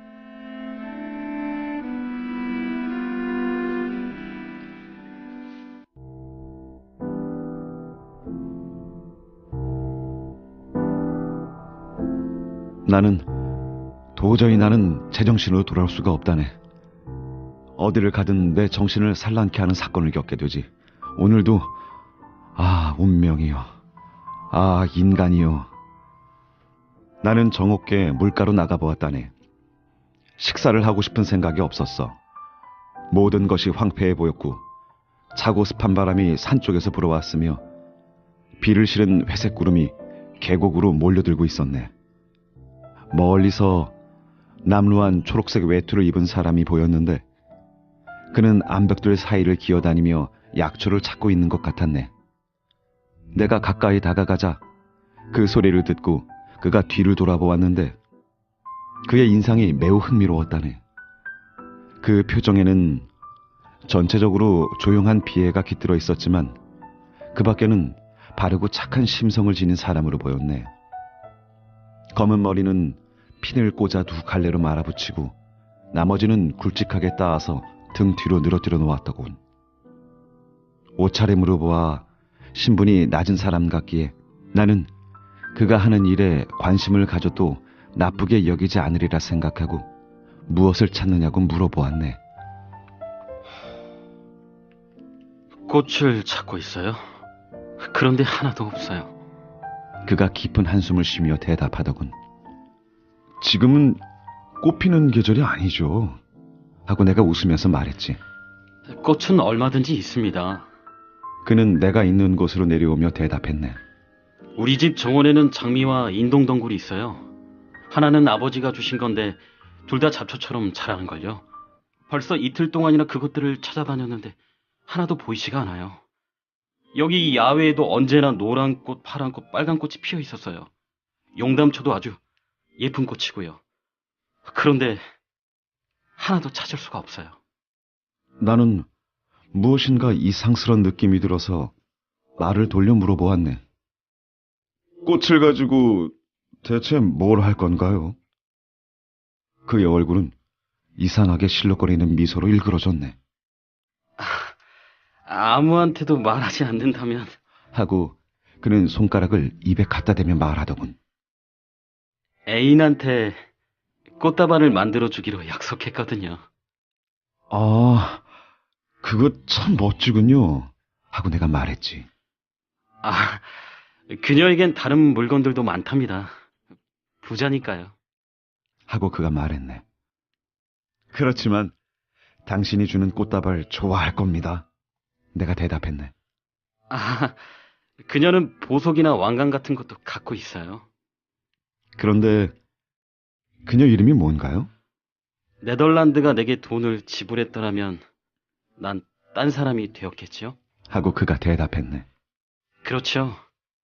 내게도 한땐 좋은 시절이 있었답니다. 지금은 이 꼴이 되었지만요. 이제 나는 하늘을 우러러 쳐다보는 그의 눈물 젖은 눈길이 모든 것을 말해주고 있었네. 그러니까 옛날에는 무척 행복했었군요. 하고 내가 물어보았지. 다시 한번 그렇게 되었으면 좋겠어요. 그가 말했네. 그때 난 너무나 행복하고 즐거웠어요. 마치 물속에서 노니는 물고기처럼 경쾌한 기분이었죠.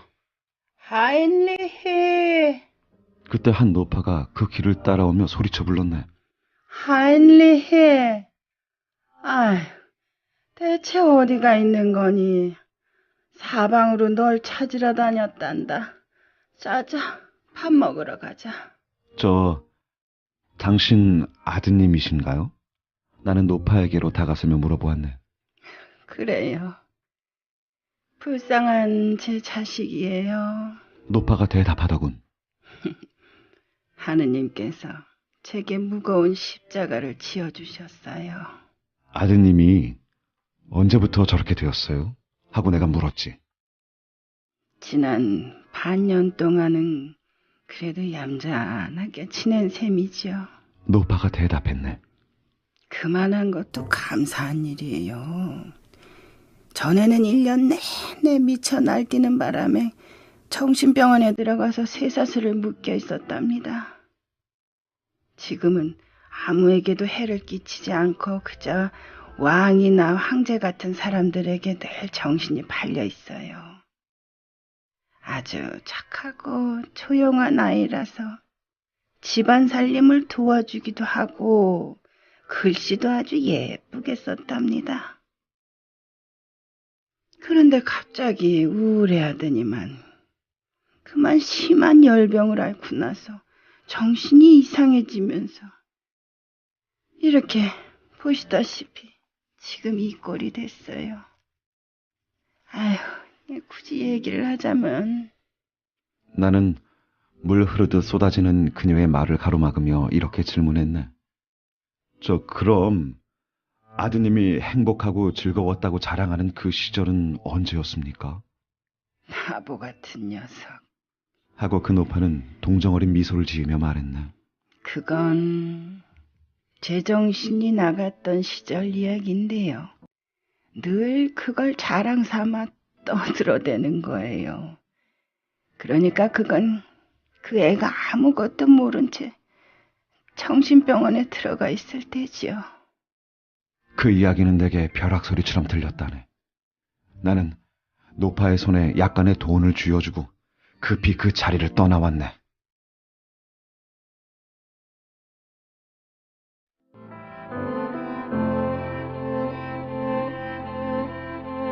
때때로 베르테르는 빠른 발걸음을 멈추고 가만히 그 자리에 서서 다시 돌아가려는 것처럼 보였습니다. 그러나 그의 발길은 언제나 앞쪽으로 향했으며 그는 이런 생각을 하고 혼잣말을 하는 사이에 자신의 의지와는 반대로 어느덧 사냥용 별장에 도착했습니다.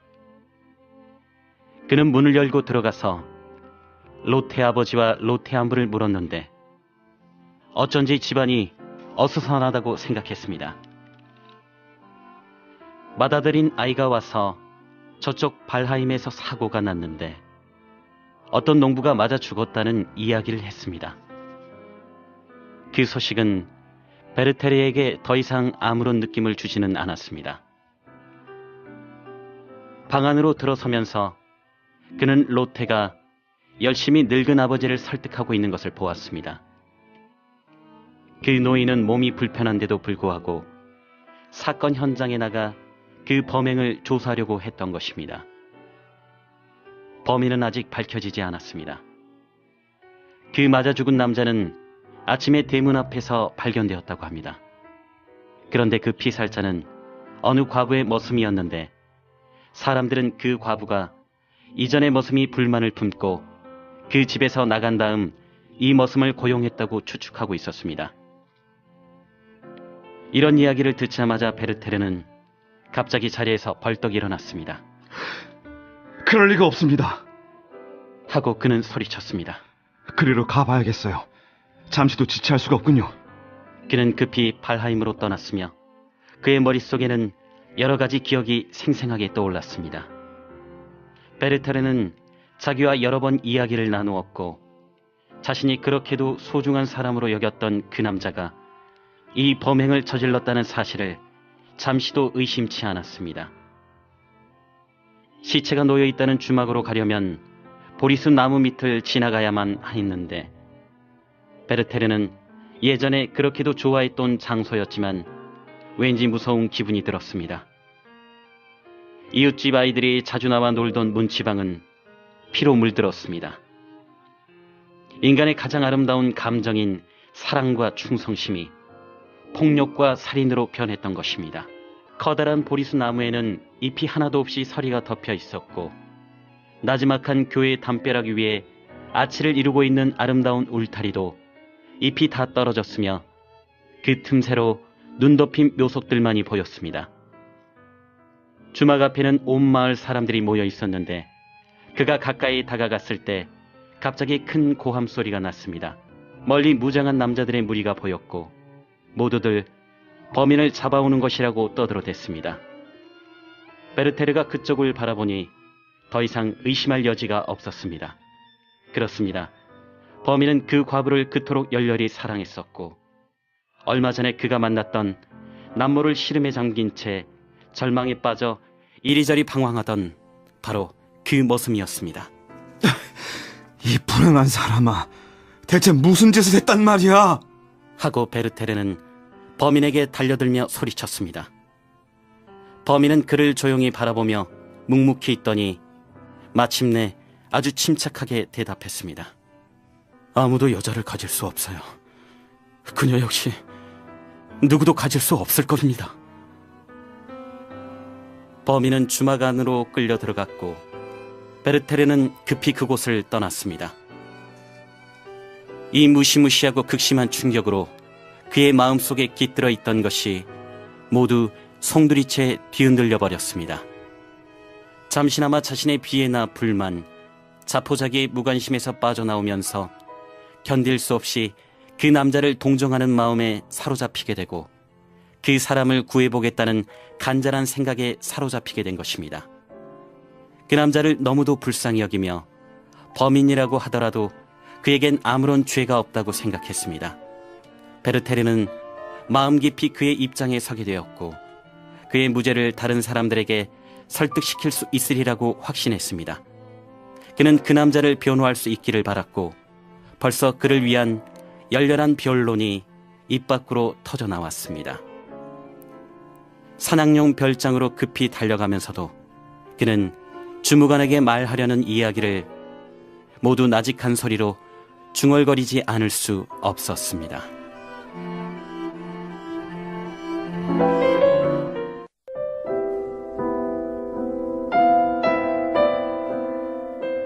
베르테르가 여기 삽입된 친구에게 보낸 편지를 마지막으로 쓰던 날은 크리스마스를 앞둔 일요일이었는데 그날 저녁 그가 로테를 찾을 때 그녀는 마침 혼자 있었습니다. 그녀는 어린 동생들에게 크리스마스 선물로 주려고 준비해 두었던 몇 가지 장난감들을 열심히 정리하고 있었습니다. 베르테르는 아이들이 아주 기뻐할 것이라고 하면서 그도 어렸을 때 예기치 않게 문이 활짝 열리고 촛불과 사탕과 과자와 사과 등으로 장식된 크리스마스 트리가 나타나면 마치 천국에라도 온 것처럼 황홀했다는 이야기를 했습니다. 당신도 하고 로테는 당황한 빛을 사랑스러운 미소로 감추면서 말했습니다. 당신도 얌전하게 있으면 선물을 받으실 거예요. 긴 양초나 뭐 그런 것 말이에요. 네? 얌전하게 있어야 한다는 그게 무슨 뜻입니까? 어떻게 하면 되죠? 어떻게 하면 그럴 수 있죠, 사랑하는 로테? 목요일 저녁이 크리스마스 이브예요. 그땐 아이들도 올 거고 아버지께서도 오실 거예요. 그때 모두가 자기 선물을 받게 되니까 당신도 그때 오세요. 하지만 그 전에 오시면 안 돼요.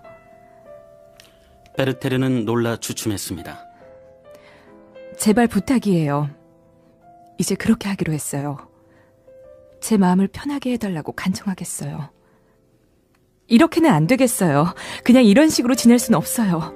베르테르는 그녀에게서 눈을 돌려 방 안을 왔다 갔다 하면서 이를 악물고 중얼거렸습니다. 그냥 이런 식으로 지낼 수는 없다. 이런 말 때문에 그가 무서운 상태에 빠져 있다는 것을 느낀 로테는 이런저런 질문을 하면서 그의 생각을 다른 데로 돌려보려 했지만 아무런 소용이 없었습니다. 알았어요. 알았어, 로테 씨. 다시는 당신을 만나러 오지 않겠습니다. 그건 무슨 이유에선가요? 베르테르 씨, 당신은 우릴 다시 만날 수 있고 꼭 다시 만나러 오셔야만 해요. 그저 적당하게 오시면 돼요. 당신은 어찌하여 이토록 격렬한 성격과 무엇이든 한 번 마음먹은 것을 너무나 고집하는 열정을 타고나신 걸까요? 제발 부탁이에요. 로테는 그의 손을 잡으면서 말을 계속했습니다. 제발 자제하도록 하세요. 당신의 정신, 당신의 학식, 당신의 재능이면 얼마든지 즐거운 일이 있을 수 있어요. 남자다운 사람이 되어주세요. 당신을 안타깝게 여길 뿐 달리 어떻게 할 도리가 없는 저 같은 여자에 대한 슬픈 집착을 다른 데로 돌려주세요. 베르테르는 이를 악물고 어두운 표정으로 그녀를 바라보았습니다. 그녀는 그의 손을 잡았습니다. 베르테르 씨, 잠깐만 마음을 가라앉히세요. 당신은 자신을 속이고 일부러 자신을 파멸로 몰아가고 있다는 것을 느끼지 못하세요? 베르테르 씨, 대체 어째서 저를, 다른 남자의 아내가 된 저 같은 사람을 말이에요. 왜 그러세요? 저는 걱정스러워요. 당신의 소망을 자극하는 이유가 저를 갖는 것이 불가능하기 때문이 아닌가 하는 생각이 들어요. 그는 불쾌하여 굳어진 시선으로 그녀를 바라보면서 그녀가 잡고 있던 손을 뿌리쳤습니다. 현명한 말씀이로군요. 베르테르가 말했습니다. 아주 현명한 말씀입니다. 그 말 알베르트가 가르쳐준 모양이죠. 정치적이로군요. 아주 정치적이네요. 누구라도 그런 말을 할 수 있어요. 이 넓은 세상에 당신의 소망을 채워줄 만한 여자가 하나도 없단 말이에요. 단호히 결단을 내려서 한번 찾아보세요. 그러면 틀림없이 그런 여자를 만나리라 믿어요. 왜냐하면 벌써 오래전부터 당신 스스로를 얽매이고 있는 제한된 생활이 당신을 위해서나 저희를 위해서나 걱정스러워지니까 말이에요. 단단히 마음을 먹으셔야 해요. 여행이라도 하시면 기분이 좀 풀어질 거예요. 당신의 사랑을 받을 만한 가치가 있는 여자를 찾아서 돌아오세요. 그리고 우리 다 함께 진정한 우정의 행복을 누리기로 해요. 그런 말은 인쇄를 해서 가정교사들에게 추천해주면 좋겠군요. 베르테르는 차갑게 웃으면서 말했습니다. 사랑하는 로테 씨, 나를 잠시 동안만 내버려 두세요. 모든 게 다 잘 될 겁니다. 그것만은 지켜주세요, 베르테르 씨. 크리스마스 이브 전에는 오시면 안 돼요. 그가 막 대답하려 했을 때 알베르트가 방으로 들어왔습니다. 그들은 서로 차갑게 저녁 인사를 나누고는 어색한 모습으로 방을 왔다 갔다 했습니다. 베르테르는 별 의미도 없는 이야기를 시작했다가 곧 중단해버렸으며 알베르트도 마찬가지였습니다.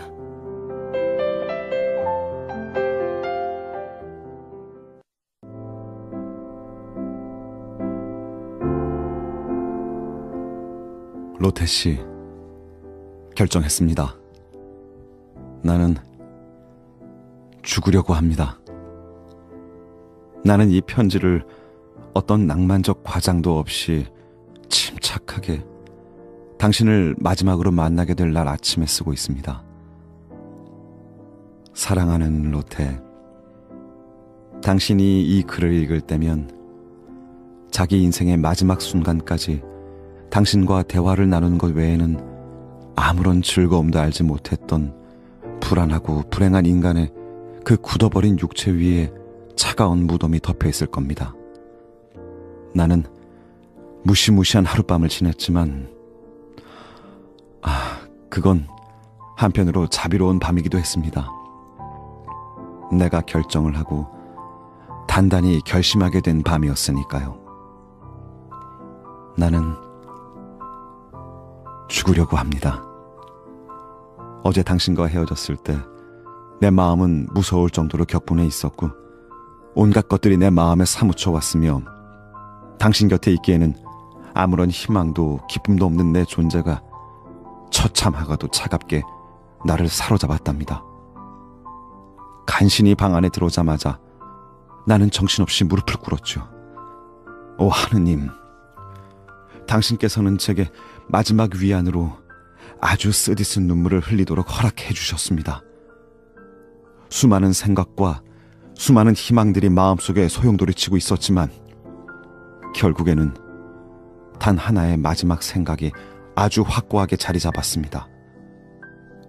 나는 죽을 것이라는 생각이. 나는 자리에 누웠죠. 다음 날 아침 고요히 잠에서 깨어났을 때에도 그 생각은 확고히 내 마음속에 강하게 자리 잡고 있었습니다. 나는 죽을 것이다. 그것은 절망이 아니라 모든 것을 참고 견딘 내가 당신을 위해 희생하겠다는 확신이랍니다.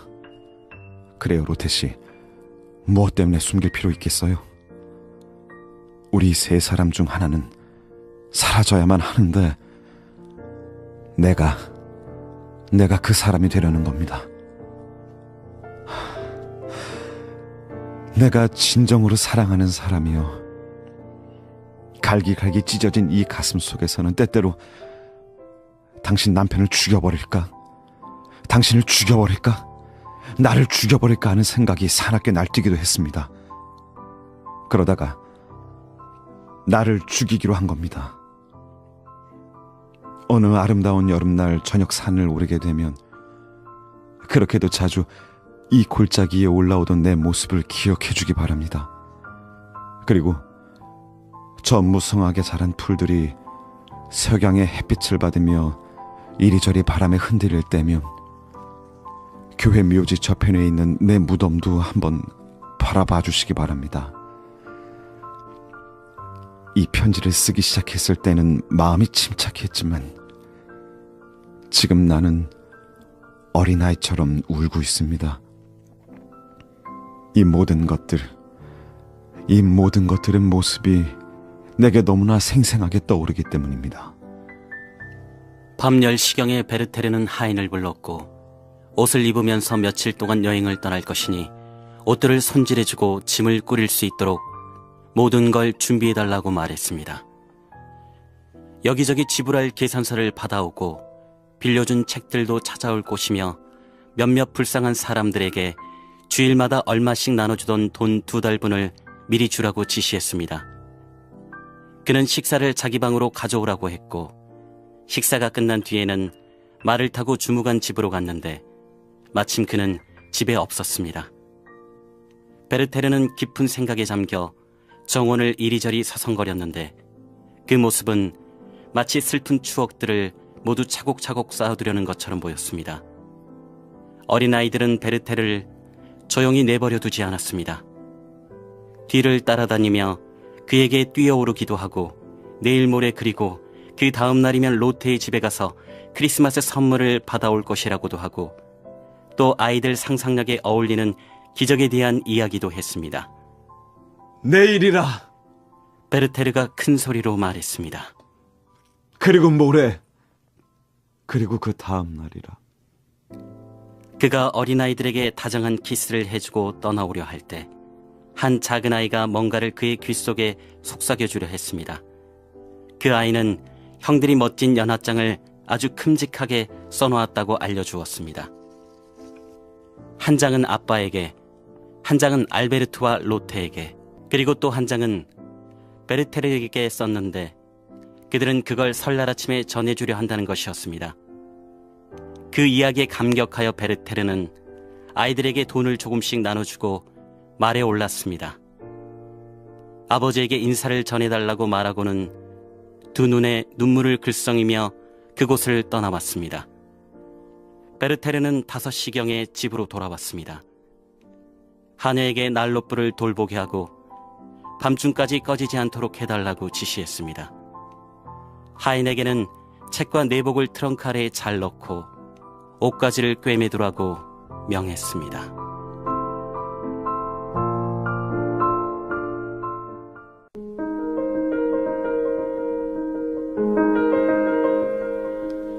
그녀는 베르테르와 둘이만 있을 수가 없어서 자기 친구들을 데리러 사람을 보냈을 때에도 자신이 무슨 말을 하는지 무슨 짓을 하는지도 분간하지 못했습니다. 베르테르는 가지고 온 책들을 내려놓으며 다른 사람들에 대해 물었습니다. 로테는 마음속으로 친구들이 와주기를 바라기도 하고 다른 한편 오지 말았으면 하기도 했습니다. 하녀가 돌아왔고 친구는 둘 다 올 수 없다는 소식을 전했습니다. 로테는 하녀에게 옆방에서 일을 하며 앉아 있으라고 할 생각이었지만 이내 생각을 달리하였습니다. 베르테르는 이리저리 왔다 갔다 했습니다. 로테는 피아노 옆으로 가서 미뉴에트 곡을 연주하기 시작했지만 제대로 칠 수가 없었습니다. 그녀는 마음을 가다듬고 침착하게 베르테르의 옆에가 앉았습니다. 그는 언제나처럼 안락의자의 자리를 잡고 앉아 있었습니다. 뭐 읽으실 것 없으세요? 하고 그녀가 말했습니다. 그는 아무것도 가진 게 없었습니다. 저기 제 서랍 속에 하고 그녀가 말을 시작했습니다. 당신이 번역하신 오시안의 노래가 몇 편 들어있어요. 아직 그걸 읽지 못했는데 실은 당신이 직접 낭독하시는 걸 듣고 싶었어요. 그 이후 그럴 만한 기회도 없었고 그런 기회를 만들려고 하지도 않았어요. 베르테르는 미소를 지으며 그 노래 원고들을 꺼내왔습니다. 그걸 손에 들자 몸이 떨려왔고 그걸 들여다보자 두 눈에는 눈물이 가득 솟아올랐습니다. 그는 자리에 앉아 읽기 시작했습니다. 깊어가는 밤 하늘에 뜬 별이여, 그대는 서쪽 하늘에 아름답게 반짝이고 있구나. 찬란한 얼굴을 구름 속에 내밀어 보이며 장엄하게 언덕 위를 흘러가는구나. 그대는 거친 황야 그 어느 곳을 비추는가. 사나운 바람도 잠잠해지고 멀리서 속삭이는 시냇물 소리 들려오고 암벽에 부서지는 파도 소리 멀리서 들려오는데 웅웅대는 밤벌레 소리 벌판 위에 그득하도다. 아름다운 별빛이여, 그대는 어느 곳을 비추는가. 그대는 미소 지으며 떠나가 버리지만 물결은 즐거이 그대를 끌어안고 사랑스런 머리카락을 적셔주고 있구나. 잘 가거라 고요한 빛이여, 나타나라 너 오시안 영혼의 장엄한 빛이여. 그 빛이 이제 힘차게 나타나는구나. 헤어졌던 나의 옛 친구들이 다시 보인다. 흘러간 옛날처럼 로라 언덕 위에 다시 모였도다. 축축한 안개처럼 핑갈이 찾아오고 그 주위에 그의 용사들이 모여든다. 그런데 보라, 노래 부르는 저 음유 시인들을. 백발의 올린 당당한 리노, 정다운 가수 알핀, 그리고 그대 나직이 탄식하는 미노나를. 친구들이여, 셀마의 언덕에서 축제가 열린 이후 그대들은 얼마나 많이 변했는가. 그때 우리는 노래를 겨루어 영예를 얻고자 하였으니 언덕 너머로 솔솔 불어오는 봄바람에 나직이 살랑대는 풀잎이 나부끼듯이 그때 마침 아름다운 미노나의 모습이 나타났으니 아래로 내리뜬 두 눈엔 눈물이 가득하고 언덕으로부터 몰아치는 세찬 바람에 머리카락은 한없이 나부꼈도다. 미노나의 사랑스런 목소리가 울리자 영웅들의 마음은 침울해졌노라. 그들은 노래에서 때로 살가르의 무덤을 보기도 하고 창백한 콜마의 음산한 집을 보기도 했기 때문이니라. 콜마. 조화로운 목소리를 가진 그녀는 언덕 위에 홀로 버려졌노라. 살가르가 돌아오겠노라고 약속했건만 사방에는 어두운 밤만이 밀려왔도다. 언덕 위에 홀로 앉은 콜마의 목소리를 들어보라.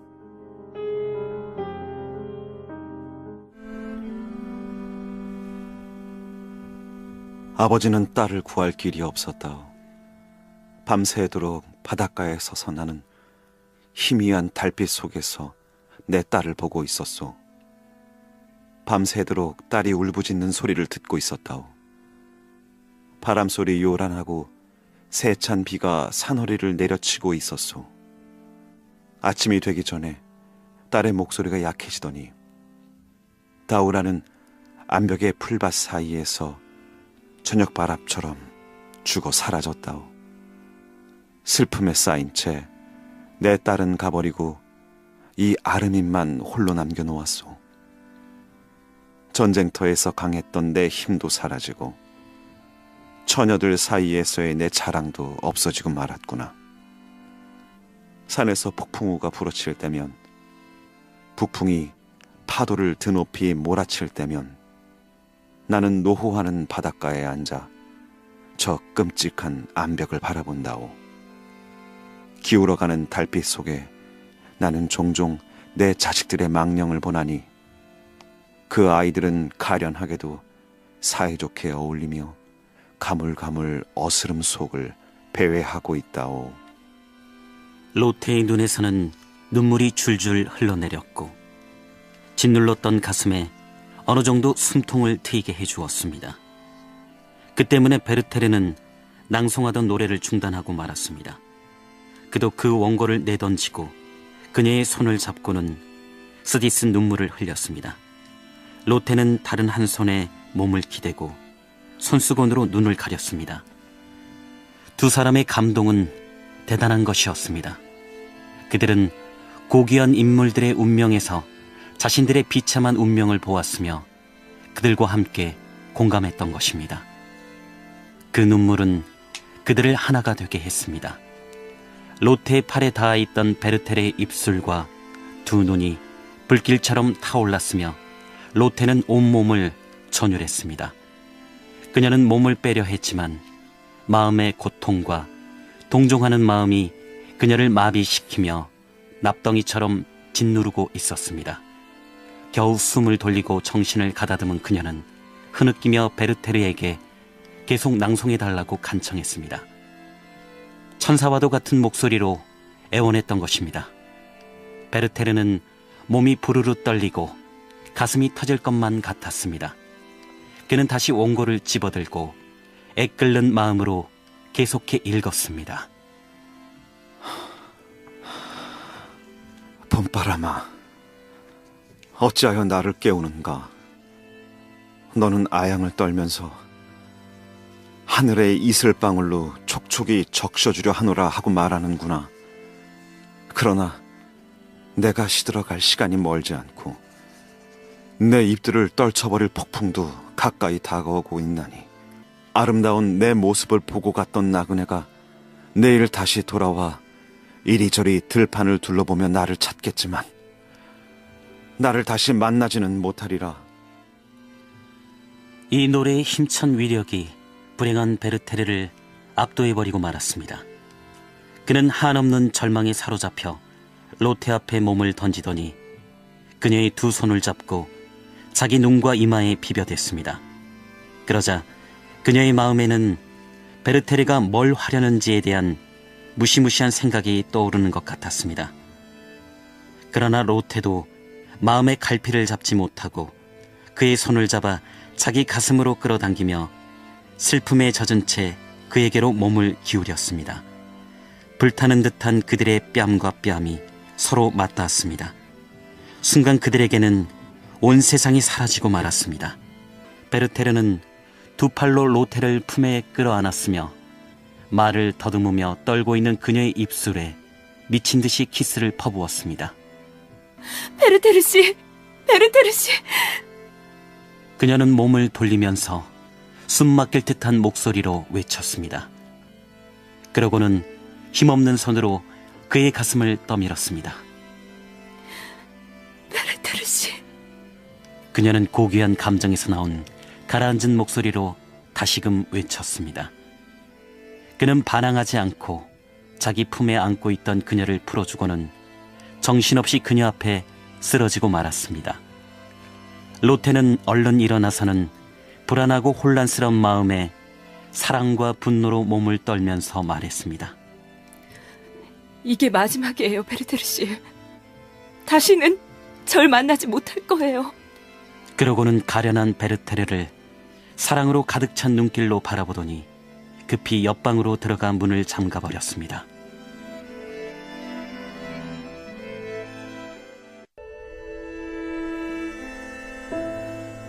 베르테르가 보낸 어린 하인이 찾아왔을 때 로테는 너무나 크게 당황했습니다.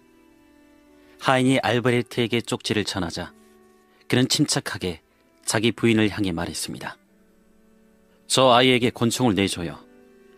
그리고 하인에게 즐거운 여행이 되기를 바란다고 전해다오 라고 말했습니다. 이 소리는 로테에게 마치 벼락치는 소리와도 같았습니다. 그녀는 일어서려다 비틀거리고 말았는데 어떻게 된 영문인지 알 수 없었습니다. 천천히 벽 쪽으로 걸어가서 그녀는 몸을 떨면서 권총을 내려 먼지를 털어냈지만 그래도 계속 머뭇거리고 있었습니다. 만일 알베르트가 의심스러운 눈초리로 재촉하지 않았다면 더 오랫동안 머뭇거렸을 것입니다. 로테는 한마디 말도 꺼내지 못한 채 하인에게 그 불길한 무기를 건네주었습니다. 그리고 하인이 집을 나가자 그녀는 하던 일을 거두어 가지고 이루 말할 수 없이 불안해하며 자기 방으로 돌아왔습니다. 그녀의 마음은 온갖 끔찍한 일이 일어날 것 같은 예감에 사로잡혀 있었습니다. 당장 남편의 발치에 엎드려 어젯밤의 일과 자신의 잘못과 예감 등 모든 것을 털어놓고 싶다는 생각이 들었습니다. 그러나 다음 순간에는 그렇게 한다 할지라도 어떤 해결책이 있는 것도 아니고 더욱이 남편에게 베르테르한테 가보라고 설득한다는 것은 바랄 수 없는 일임을 깨달았습니다. 그리고 그때 식사 준비가 다 되었습니다. 그런데 친한 친구가 무엇을 좀 물어보려고 왔다가 곧 가려 했지만 그냥 머물게 되어서 식사하는 동안 함께 이런저런 견딜 만한 대화를 나누었습니다. 억지로 이야기를 꺼내기도 하고 속이 없는 말을 짓거리기도 하며 자신을 잊어버리려 하였습니다. 어린 하인이 권총을 가지고 베르테르에게 돌아왔습니다. 로테가 손수 권총을 건네주었다는 이야기를 듣자 베르테르는 황홀한 기분으로 그걸 받아들였습니다. 그는 빵과 포도주를 가져오게 하고 하인에게 식사하러 가라고 한 다음 자리에 앉아 편지를 쓰기 시작했습니다. 이 권총은 당신의 손을 통해 전달되었습니다. 당신이 먼지를 털어냈군요. 당신의 손길이 닿았기에 나는 수없이 이 권총에 키스를 했답니다. 하늘의 정령이여, 그대는 내 결심에 은총을 베풀어 주셨나이다. 그리고 당신 로테여, 당신이 이 권총을 건네주었어요. 당신의 손에서 죽음을 받고자 그렇게 소망했었는데 이제 그걸 받은 겁니다. 하인에게 모든 걸 다 물어보았지요. 권총을 건네줄 때 당신은 몸을 떨면서 작별 인사는 한마디도 하지 않았다고요. 슬픕니다. 슬픕니다. 안녕이란 말 한마디 없으시다니. 나를 영원히 당신에게 붙잡아 맸던 그 순간 때문에 당신은 내게 마음의 문을 닫아버려야만 했나요? 로테요, 수천 년이 지나도 그런 감동은 사라지지 않을 겁니다. 나는 당신을 향해 이토록 불타고 있는 사람을 당신이 미워하지는 않으리라 느끼고 있습니다. 식사가 끝난 뒤 베르테르는 하인에게 짐을 완전히 다 꾸리라 이르고 여러 가지 서류를 찢어버리고는 외출해서 남아있던 약간의 부채를 정리했습니다.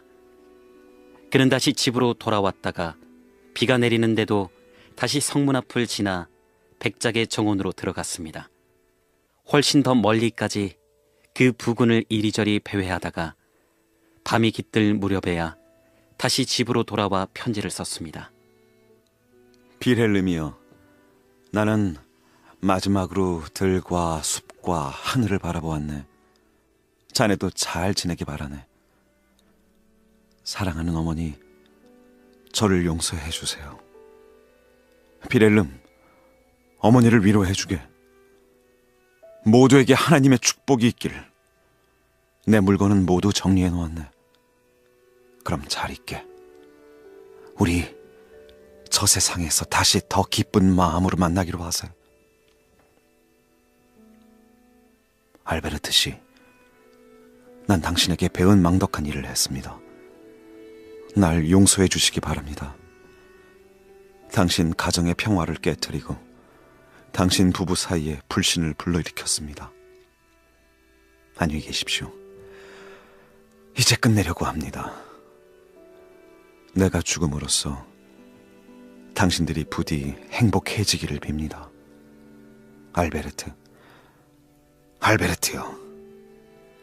그 천사 같은 여인을 행복하게 해 주십시오. 당신에게도 하나님의 축복이 깃들기를 빕니다.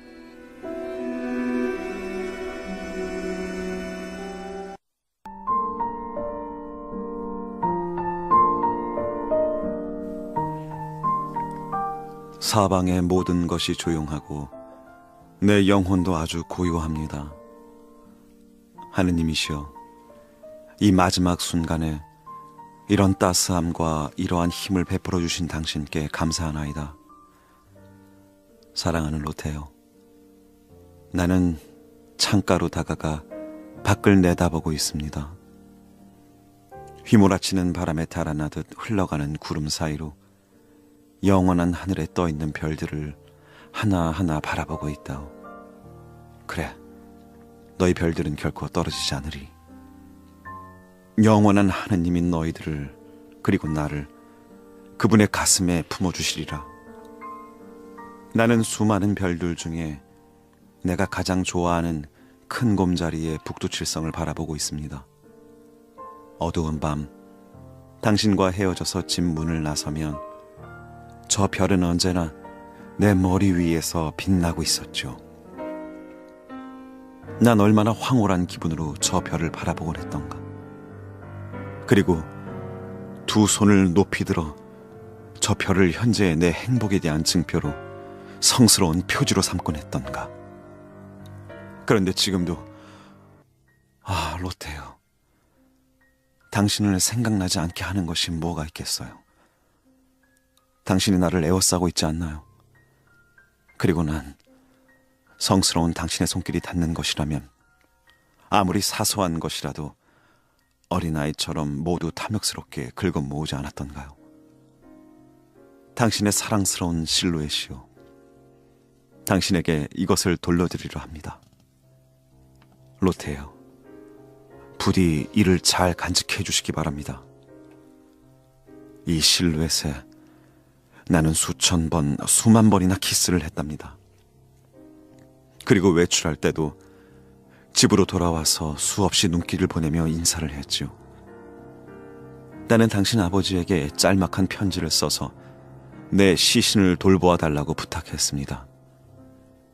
교회 묘지에는 들판을 향한 뒤쪽 구석에 보리수 나무가 두 그루 서 있어요. 난 그곳에 잠들고 싶습니다. 아버지께서는 그렇게 하실 수 있으며 친구인 나를 위해 그렇게 해 주실 겁니다. 그러니 당신도 부탁해 주시기 바랍니다.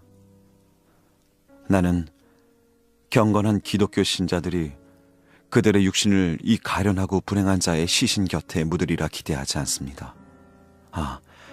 차라리 나는 어느 길가에나 어느 한적한 골짜기에 묻어주길 바라고 싶어요.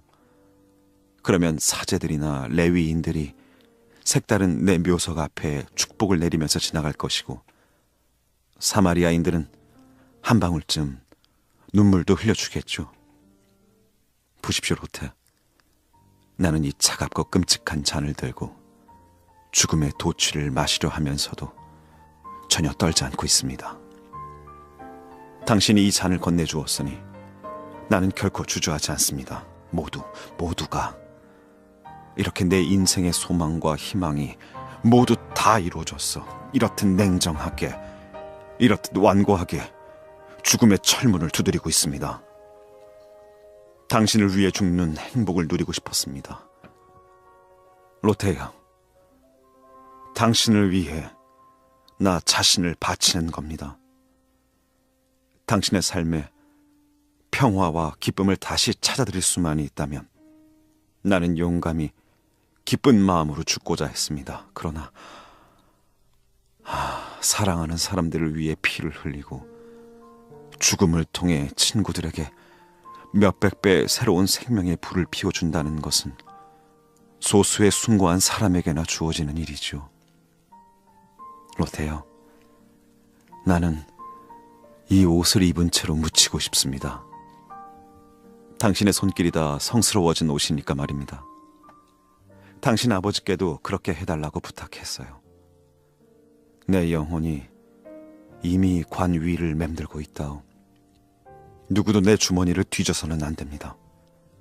색바랜 이 연분홍 리본은 내가 아이들에게 둘러싸인 당신을 처음 보았을 때 당신이 가슴에 달고 있었던 겁니다. 그 아이들에게 수천 번이라도 키스를 해주십시오. 그리고 이 불행한 친구의 운명에 대해 이야기해 주시기 바랍니다. 그 사랑스러운 아이들, 그들은 늘 내 곁에 모여들곤 했었죠. 나는 당신에게 얼마나 단단히 매어져 있었던가요? 처음 만난 순간부터 당신을 놓을 수가 없었습니다. 이 리본 함께 묻어주세요. 내 생일날 당신이 보내준 것이었습니다. 그런 모든 것들을 내 얼마나 탐냈던가요? 그러나 내 인생길이 이것으로 통하리라곤 생각지 못했습니다. 걱정하지 말아요. 제발 걱정하지 마십시오. 총알은 재어 있습니다. 12시 종소리가 울립니다. 그럼 로테요. 안녕.